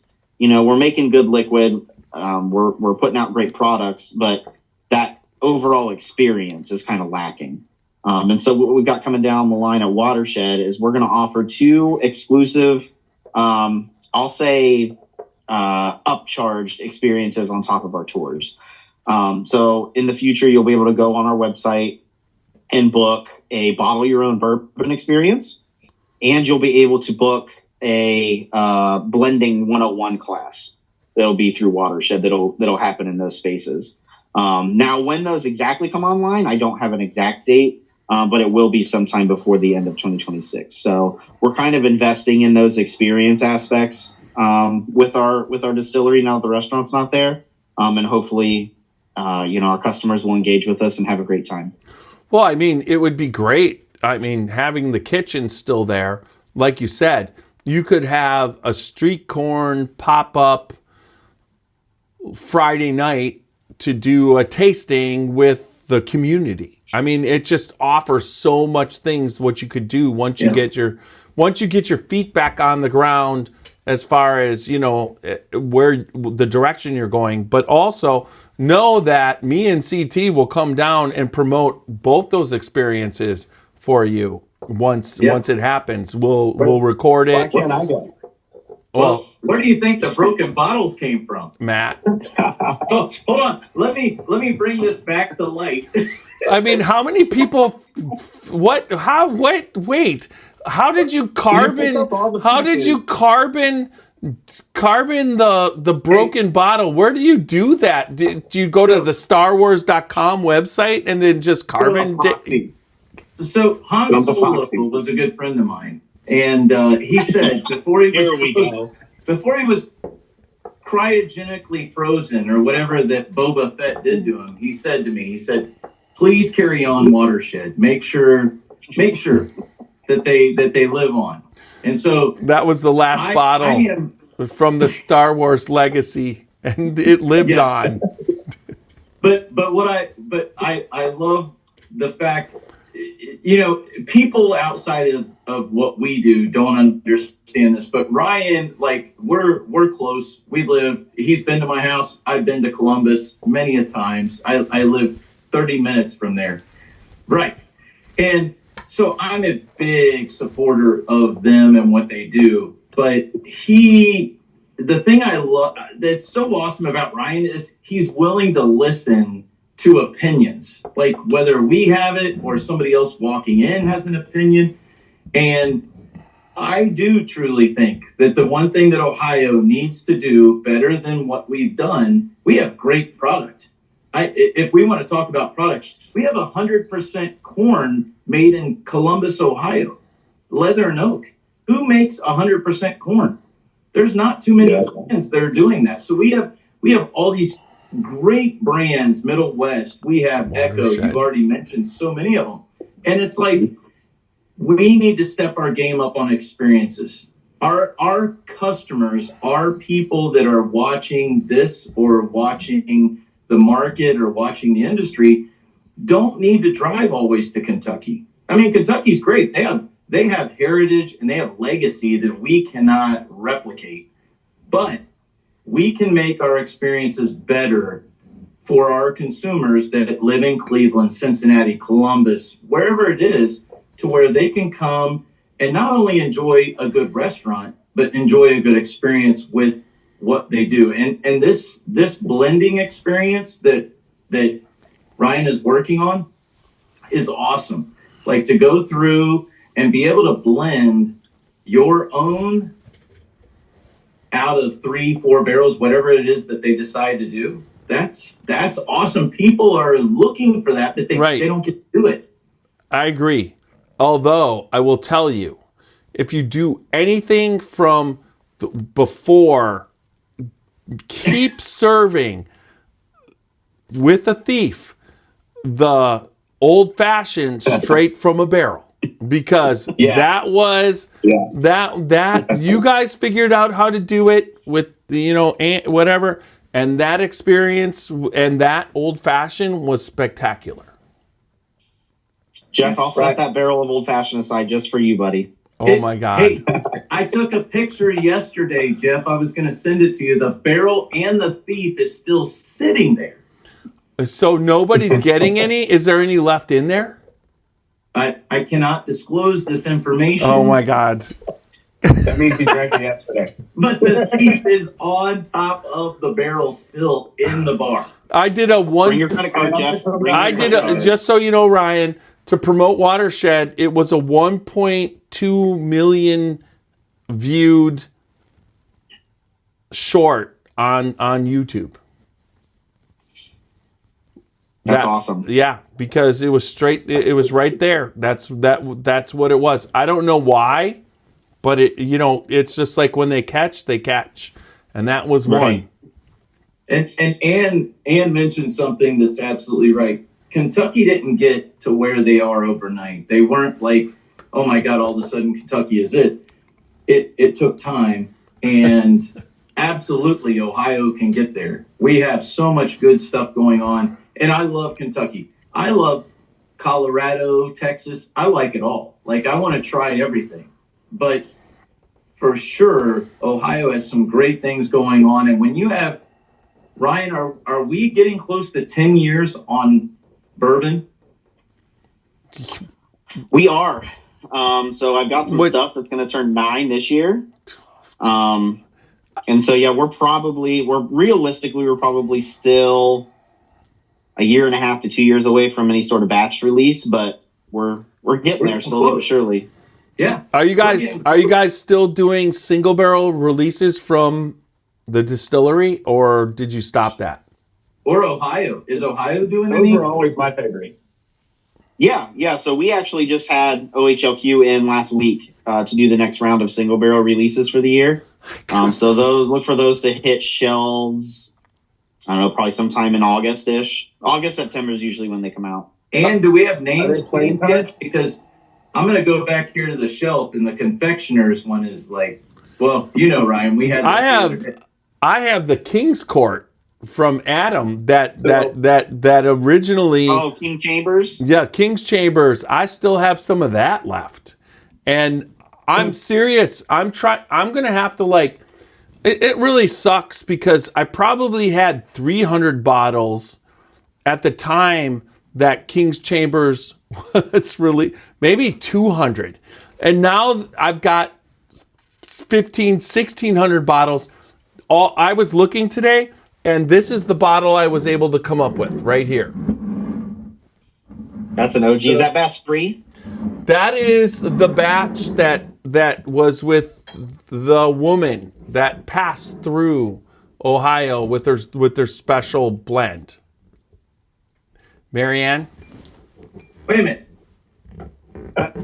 No, Jeff, I think you got the Nocino finished. No. That's the Nocino finished. Is it? And Marianne Eves is all black except for her name. You know what? I have like a bunch of Watershed that I was looking for, and I was not finding it. And it's just like, I was mad. I'm like, okay, so this is the Nocino finish. Man, Ryan, you're right on that. So I'm going to try a little bit of that. Hey, I know my products, brother. Yeah, is that the batch 3? Batch 3 here. Okay, wait. Nocino? Listen, Yeah. do you guys, is Nocino the batch last Nocino? This is batch. Six. This is batch 2. How do I have 6? Okay. Can you tell us the difference between the newest batch you did in Nocino and the ones that you did prior to that? Because I feel like the new one you have is a little bit of cinnamon in it, of something different, and it kind of adds like an extra whole level to me. Yeah, so the newer batches that, so I believe it was the last 2 batches we've done, 5 and 6. Those have been older barrels. So those, it's age stated as 6 years old, but those are closer to 8 and 9 year old Nocino finished bourbons. The batch 2 is does the cinnamon fantastic. come out naturally, or is it actually like you did something with cinnamon with it? No, so what I found with those is the older barrels that I just mentioned have been sitting in Nocino barrels for longer, so they're finishing longer. So some of those bourbons that I put in that blend were in the Nocino barrels for 4+ years. Typically, we shoot for a single year of finishing. So what happens with the bourbon is it just gets the Nocino flavor intensifies and gets richer and richer the longer it sits in there. So that could be where those heavy baking spice notes are coming from. It's just that concentration. So you decided to push it. Yeah, so it's not really decide to push it. It's just out of necessity. So taking over the barrel programming, part of my job was looking at the stock as a whole. You know, what do we have on hand? What do we need? What does distillation need to produce more of? What can we kind of hang back on? One of those things was our finishing programs. So we had a lot of stock on hand of Nocino finished bourbon just kind of cooking up, asleep in the warehouse. So we've actually put those off a little bit as far as producing new barrels, so to speak. So the portfolio itself, that limited edition, is all older aged bourbon, but it's going to be age stated as 6 years old. So did you guys ever have the thought to take your Nocino and do something around the lines of like Amburana with it? It's cinnamon and Nocino together. I feel like I think Chris would kill me if I did that. No. Well, hey, wait a second. Just so you know, Chris, when it comes to Amburana, I'm just going to tell you, the weakest link. Goodbye. He is by far he is like 100% the guy that's on the hate level of it. He's the top guy in the country for hating it. And then it drops like no, he's here. Ryan, and then Ryan's with me. We're kumbaya. We're totally like. Listen, Ryan is with me on the Amburana. Look, Ryan. All I'm gonna say is there's a lot of people who love the flavor, and it's so funny because Chris liked Amburana for a good amount of time. He actually liked it, and then he did something that turned him off to it. But that's his fault. Most people would never put bourbon in freaking cereal and then drink it like it's milk. I mean, it's just good. I mean, come on. It's like so you decided that bourbon was milk and then you're gonna trash Amburana for like years. People like Amburana. There's a lot of people who love it. Now, there's a segment, I wouldn't say a lot, I'd say there's a segment of people who like Amburana, and which is okay. Segment. The segment that Penelope just keeps putting it out, and it just flies off the shelf Why to the is it putting point their batch on they the like air? lose their batch in 2 days. Yeah, they put out a batch and it's like and it's all gone in 2 days. What's hilarious is I've been with brands, owners of brands who have an Amberana finished bourbon that don't like it, but like the fact that people buy it. So I'm not going to be that guy who says, sell out, buy this stuff that tastes like Cinnamon Toast Crunch because it's bourbon. It's supposed to taste like bourbon. I mean, isn't it? No. Look, It's like it's not flavored. It's finished. Okay, and there's people who drink flavored. I mean, I got a sample for you, Chris, that tastes like cupcakes and birthday cake, and it's just like that's not whiskey. What it's supposed to taste like, but there's an awful lot of people buying it. Jeff, you're ruining the surprise that was supposed to go to Chris that you weren't supposed to tell him, and Ari already knows what it is. So No, he does not. Okay, Do you know what it is, Chris? I'm gonna guess, but it's not pleasant. So, all right, we got to get off of that. We got to move back to Ryan. So, Ryan, what is left to be released this year? So, if somebody is watching, they're like, man. They can't get, obviously, some of these bottles, and unfortunately, I'm sorry if they're up here. Like, you're not getting the Marianne Eves bottle. It's not coming back. I have it. Yeah, that one's been gone for a while. Right. So there are bottles that, and that's probably the thing that Watershed has done such a good job about that is different from a lot of brands is they have that elusive, like, oh, there's that OHLQ release from 4 years ago. There's those things, and so many good things have come out. But what's to come this year? We just talked about OHLQ just did a pick, correct? Yep. Yeah. So we'll have the single barrels from the state that are going to come out, and then we have our regular dose of fall finishing series that'll come out in SOND. So the fall finishing is from last year is the maple, right? That you sent us. There's maple, the Chino. So there's brandy. So there's four of them. So September. Well, I'm not going to tell you. I don't want to spoil it for people who are waiting for it. But yeah, there's 4 different releases. I will say this will be the last year for maple. So if you really like the maple, this is going to be the last round for that guy. And then in 2027. We're going to move on to a really exciting project that I've been working on for about 2 years now. And all I'll say is we're working with a Japanese distillery. Well, that's what we got kind of coming. Wait, we know what that is. So it's a fortune cookie? No. That's what we got coming for 2026 and 2027. I will tell you that this maple that you sent us is perfect. You did a good job on this maple. It's not too sweet. It's perfect. I will describe this for any finished bourbon person. It's balanced. You have a good sense of balance. That's the goal. It's just what it is. Yeah, that's the whole goal with all my finishing projects.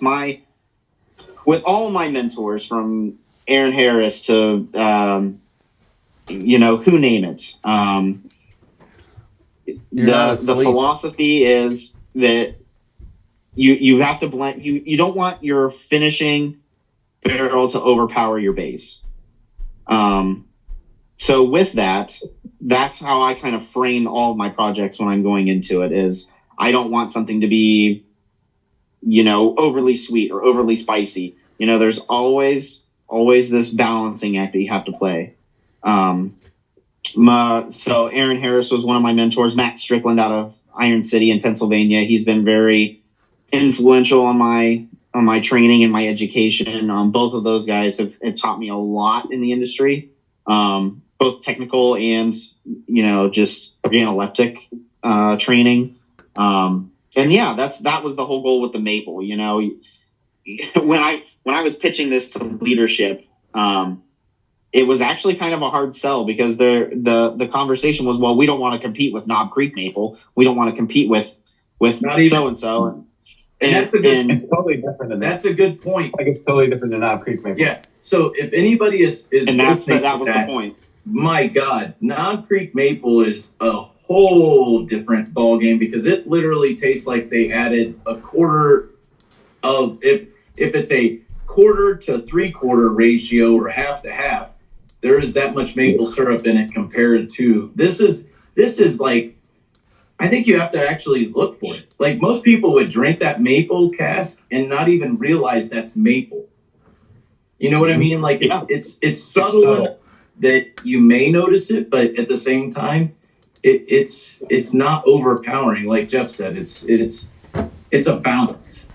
Exactly, and that's what a good finish should be. It shouldn't be like, if I'm tasting a maple syrup finished bourbon, I don't want to taste straight maple syrup with a little bit of bourbon. It should be balanced, right? And that was the goal, and that's what I pitched to leadership when I created this. Right? Is, we're not going to pump a bunch of artificial sugars and sweeteners and stuff in this. This is going to be an all natural product finished in another barrel with all natural product in it. So the farmer that we send, these are our barrels. So it's aged bourbon that I harvest the liquid, send our barrels, our Char 5 barrels, up to a farm in Canton, just east of Canton. It's Columbiana County. Is it seldom seen? No, our farmer, it's called Sweetwater Maple. Okay. You're east of Canton, because I'm in Canton. Yeah. So I would love I would love to go there. Yeah. He's doing a lot of really cool things it's just a small farm. It's just him and his wife, maybe making some really, really good maple products there.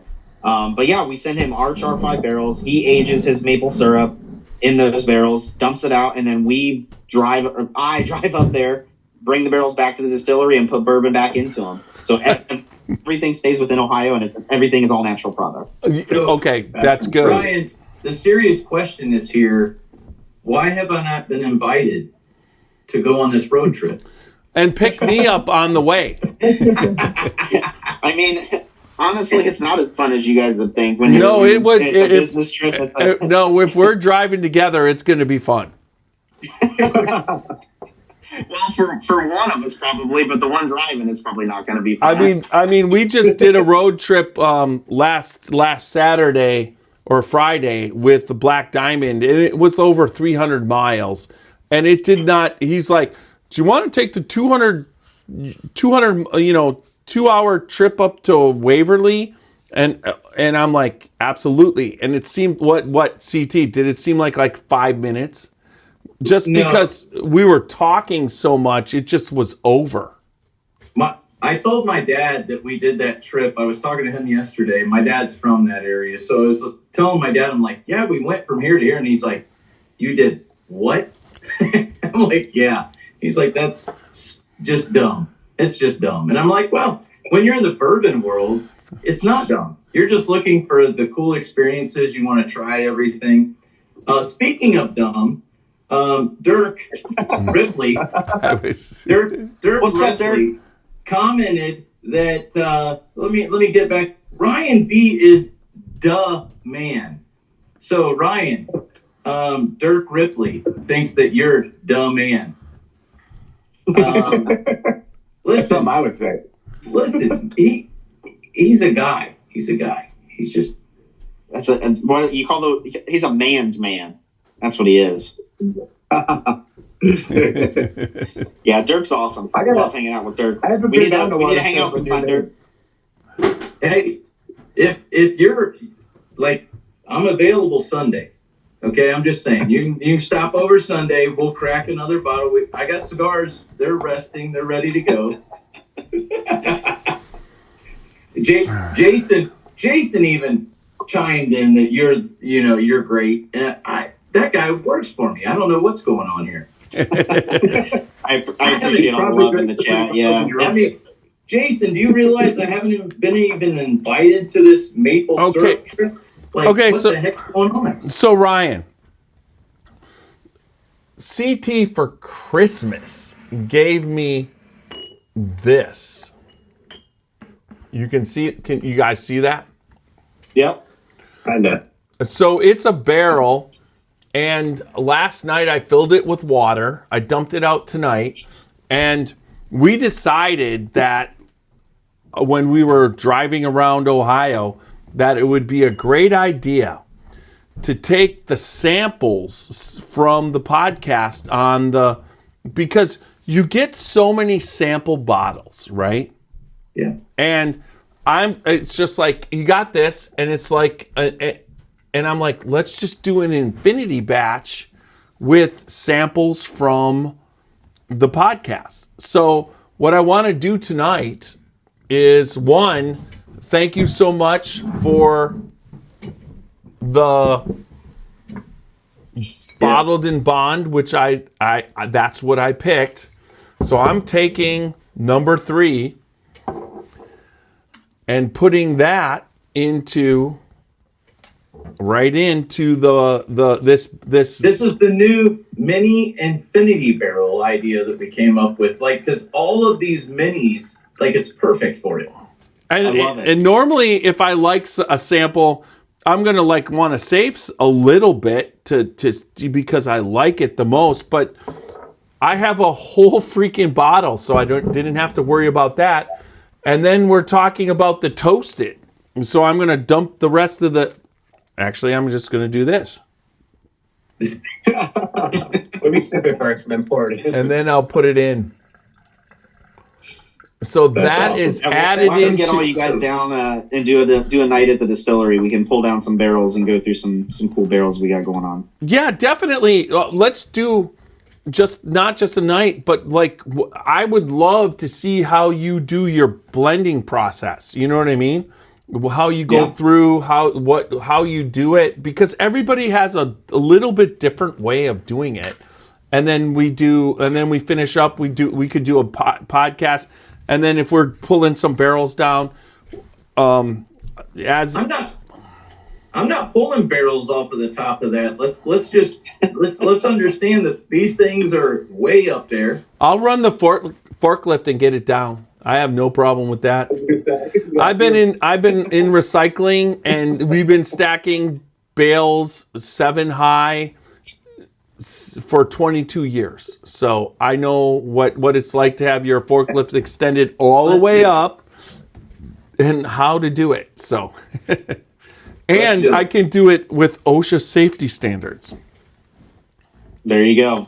Yeah, let's do something special. We'll get something planned and we'll pull down some special barrels of. We can try some different spirits, not just bourbon. Let's try a blend. Like, let's do a blend with the podcast. Do a live blend. Because one time Ed Blay, who does Old Stubborn and Old, oh gosh, it's not coming. Old Stubby. It's not Stubby. Old Stubborn and Old, what was the other one? It's in the other room. Anyways, I have to walk in another room to tell the you. other room. So one was based off of, he bought pot still from West Virginia, and now now that older whiskey is running out, so he has to come up with some MGP to keep his brand going. But what I'll say to you is, he came on the podcast and showed us how to blend. And that would be great if you could have like how you do it with the barrels and work with us on how blending works, because what I was freaked out about when he did it, and he basically legitimized my palate, because he had 13 different barrels and Old Swagger, thank you. So as we were tasting through the barrels, there was one really, really hot and spicy. I mean, so hot and spicy, it was crazy. And then there was another one that was as neutral as it gets. And then there was all the in-between. And I was like, he's like, well, blend them together. As I put them together, he's like, what do you think? And I'm like, it seems like the blend is good, but it needs a little bit more punch. He goes, that's what the spicy's for. And then he put that in, and we put a certain amount in. And then he's like, and I'm like, well, that's a little too spicy. And he's like, okay, that's what the neutral's for.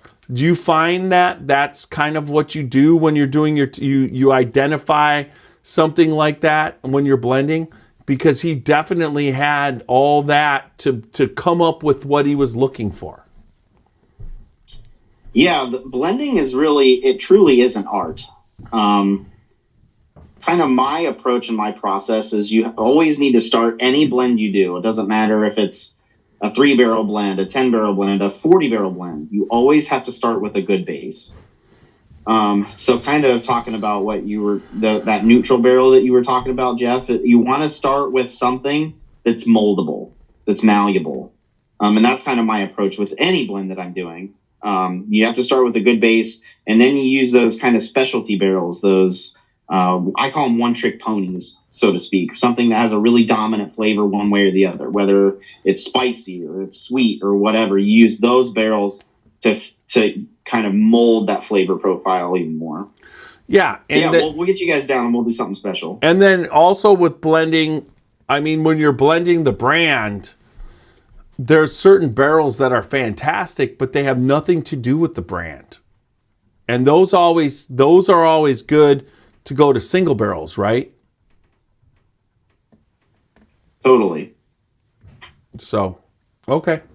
All right. So you guys still do your single barrels that you have in the gift shop, right? Yep. So we usually have a slew of different single barrels in the bottle shop at any given point. I just want to say, while we're still on here. Go ahead. No, go ahead. So I had one bottle that I was obsessed with for like the last 2 years, and it was called the something fig. And everyone I know is Notorious Fig. Yes, the Notorious Fig. That was like a Notorious Fig thing. And I'm like, I've had this for 2 years. I brought it to so many shares. Everyone that knows me knows the bottle of Watershed that was the Notorious Fig. So then I picked up one like a year and a half ago or 2 years ago that I got from the gift shop, and I'm like, oh, this one's kind of dope. Like, it's signed by one of the guys. You guys can probably tell me who that is, but I have this bottle. I don't know how close I can get it to the camera, but if you can see that or not, it looks like... Yeah, I can't see from here. There's a G on it. I'll walk it over there. This one says that the founding father. It's probably Greg. Yeah, It's Greg. yeah. Greg. Yeah. Yeah. Hey, So I picked up one of these while we were down there, and we were so on the Notorious Fig that I never even opened it. I just left it there. I'm like, no, you guys got to try this. And we never got into this one. But I feel like somebody there let me try it the last time I was there.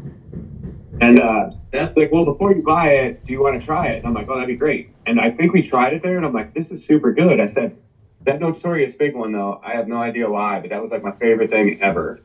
So that was always in my tasting bag anytime I went anywhere. And they're like, oh, well, what is Watershed in this? And I'm like, okay. So many people tried that around here. I'm telling you, anyone that comes down there that knows me, they've had the Notorious Fig with me before. And I'm like, dude, this is the best thing I've ever had. Like, this is fantastic. That was probably my favorite bottle I've ever had from you guys. It's great. Well, Ryan, I'm gonna this one. I'm gonna probably open this with Chris the next time I see him. But hey, I got a weird one. Listen, you don't have to open it for me. I have the bottle behind me. What are you talking about? That's why I knew the name. You have it. I'm not surprised. Somebody's got to bring Notorious Fig to Kentucky Bourbon Festival, and we are going to drink it by the fire. I'm not. Do you like that? I'm not letting you do that. So anyway, hey guys, we're 2 hours in. I think we probably got to let Ryan get out of here. Yep. Yeah. I gotta get to getting here, boys. It's been fun though. Thank you for having me. I appreciate it. Yep. Yeah. All right. Thanks, Ryan. Thanks so much. Of course. Yeah. Thanks, guys. Have a good night. All right. You too. Yep. There we go. So, yeah, if you go through all the single barrels, oh my God, like the state of Ohio 4 or 5 years ago, almost every one of those they did that was so good. And then Notorious Fig came out. I mean, there's been the back bar, the front bar. I mean, so many different ones. They've done some pillars. The playing cards. Chris, I know you'll have it. Of all the playing cards, the ace, the king, queen, jack, Oh, 10. the king of heart or king of dime. What? Oh, Which one was your favorite of those five that came? shit, I don't remember. Listen, dude, I'd have to go back through all that. I don't know which one it was, but there was some good ones. I think it was the King of Hearts that was so good. I mean, honestly, the best thing that they did for me was what they produce. Like the best bottle Marianne Eves ever produced is the Watershed bottle, and she didn't even get credit. But let's end it so we could get everybody on. All right. I'm gonna grab my cheeseburger because I got a cheeseburger upstairs. My wife is going to a birth. She seems like she's going to a birth. She's going to a birth that she doesn't have. I don't know what she's doing. She's like coming downstairs and loading up. It's like there's nobody due. Anyways, all right. Thank you everybody for tonight. Thanks for joining us, CT and Matt. We have to have you're Cleveland on the Rocks. Thank you. But you have to have a Scotchy Bourbon Boys nickname. And we got to start I don't know what it is, but we got to come up with it at one point. And I'm making a whole t-shirt line on the word stuff. And I'm going to start doing shirts that say stuff on it. So it'll be bourbon stuff and different stuff. And it'll all have stuff on it. And I feel like this is going to be like a big thing. It'll be awesome. So your name should just be Stuff? Stuff's coming on tonight? Well, no, that wasn't what I was thinking. But it's got to be something in the lines of like the stuff, you know. Well, the reason that everyone online says stuff is I feel like I've said that so many times that it just kind of caught on with everyone. So it does. Because when you do stuff, things happen. That's right. Stuff happens all the time, you know. All right. www.scotchybourbonboys.com for all things Scotchy Bourbon Boys. Make sure you check us out. We've got Glens, we've got t-shirts, we've got bourbon balls, and then make sure you follow us on Facebook, Instagram, YouTube, and X, and along with Apple, iHeart, and Spotify, and anywhere else you listen or watch us. No matter what, make sure you leave good feedback. Become a member. Definitely support us in any way that you can. And support the brands that we bring on. Like when you see these brands, support them. Support Ohio. Support whoever it is, but support them. Because good bourbon equals good friends and good times. Don't drink and drive. Drink responsibly and live your life uncut and unfiltered. And I just screwed that up. Here we go.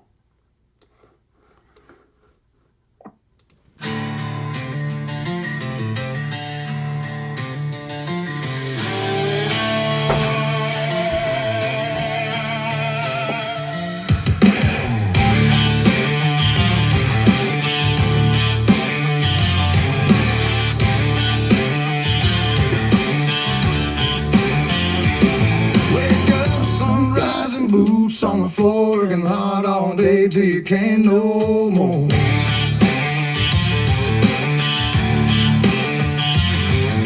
Life rolls on, but the choice is yours. How you play it out when you walk through that door. One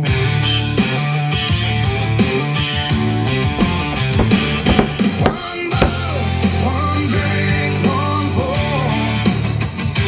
That's what the Scotchy Bourbon Boys got in store. Tuesdays, Thursdays, come pull up a seat. We'll taste through the whiskey on the rocks and eat. Bourbon Scotch or a good old rye. Japanese, Irish, yeah, we'll tell you why. So wherever you're sipping, near or far, tune in with us from your home or your car. One bottle, one drink, one pour. That's the podcast you've been looking for.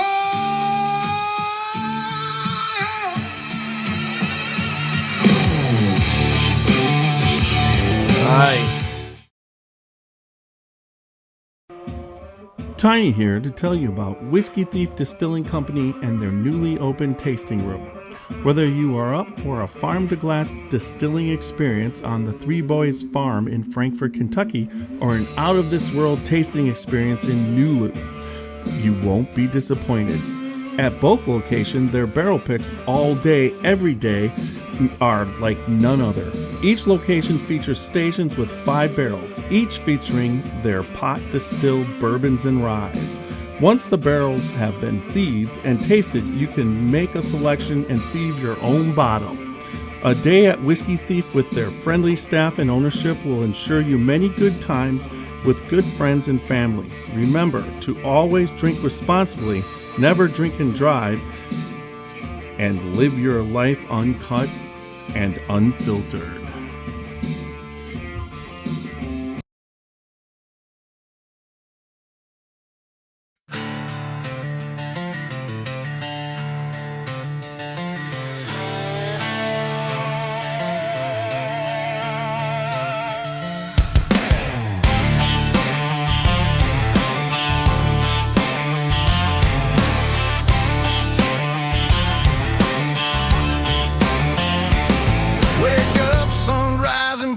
On the floor working hard all day till you can't no more.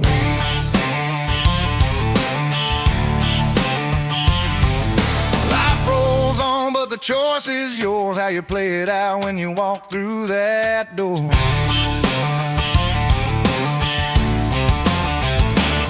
One bottle, one drink, one pour. That's what the Scotchy Bourbon boys got in store. Tuesdays, Thursdays, come pull up a seat. We'll taste through the whiskey on the rocks and eat.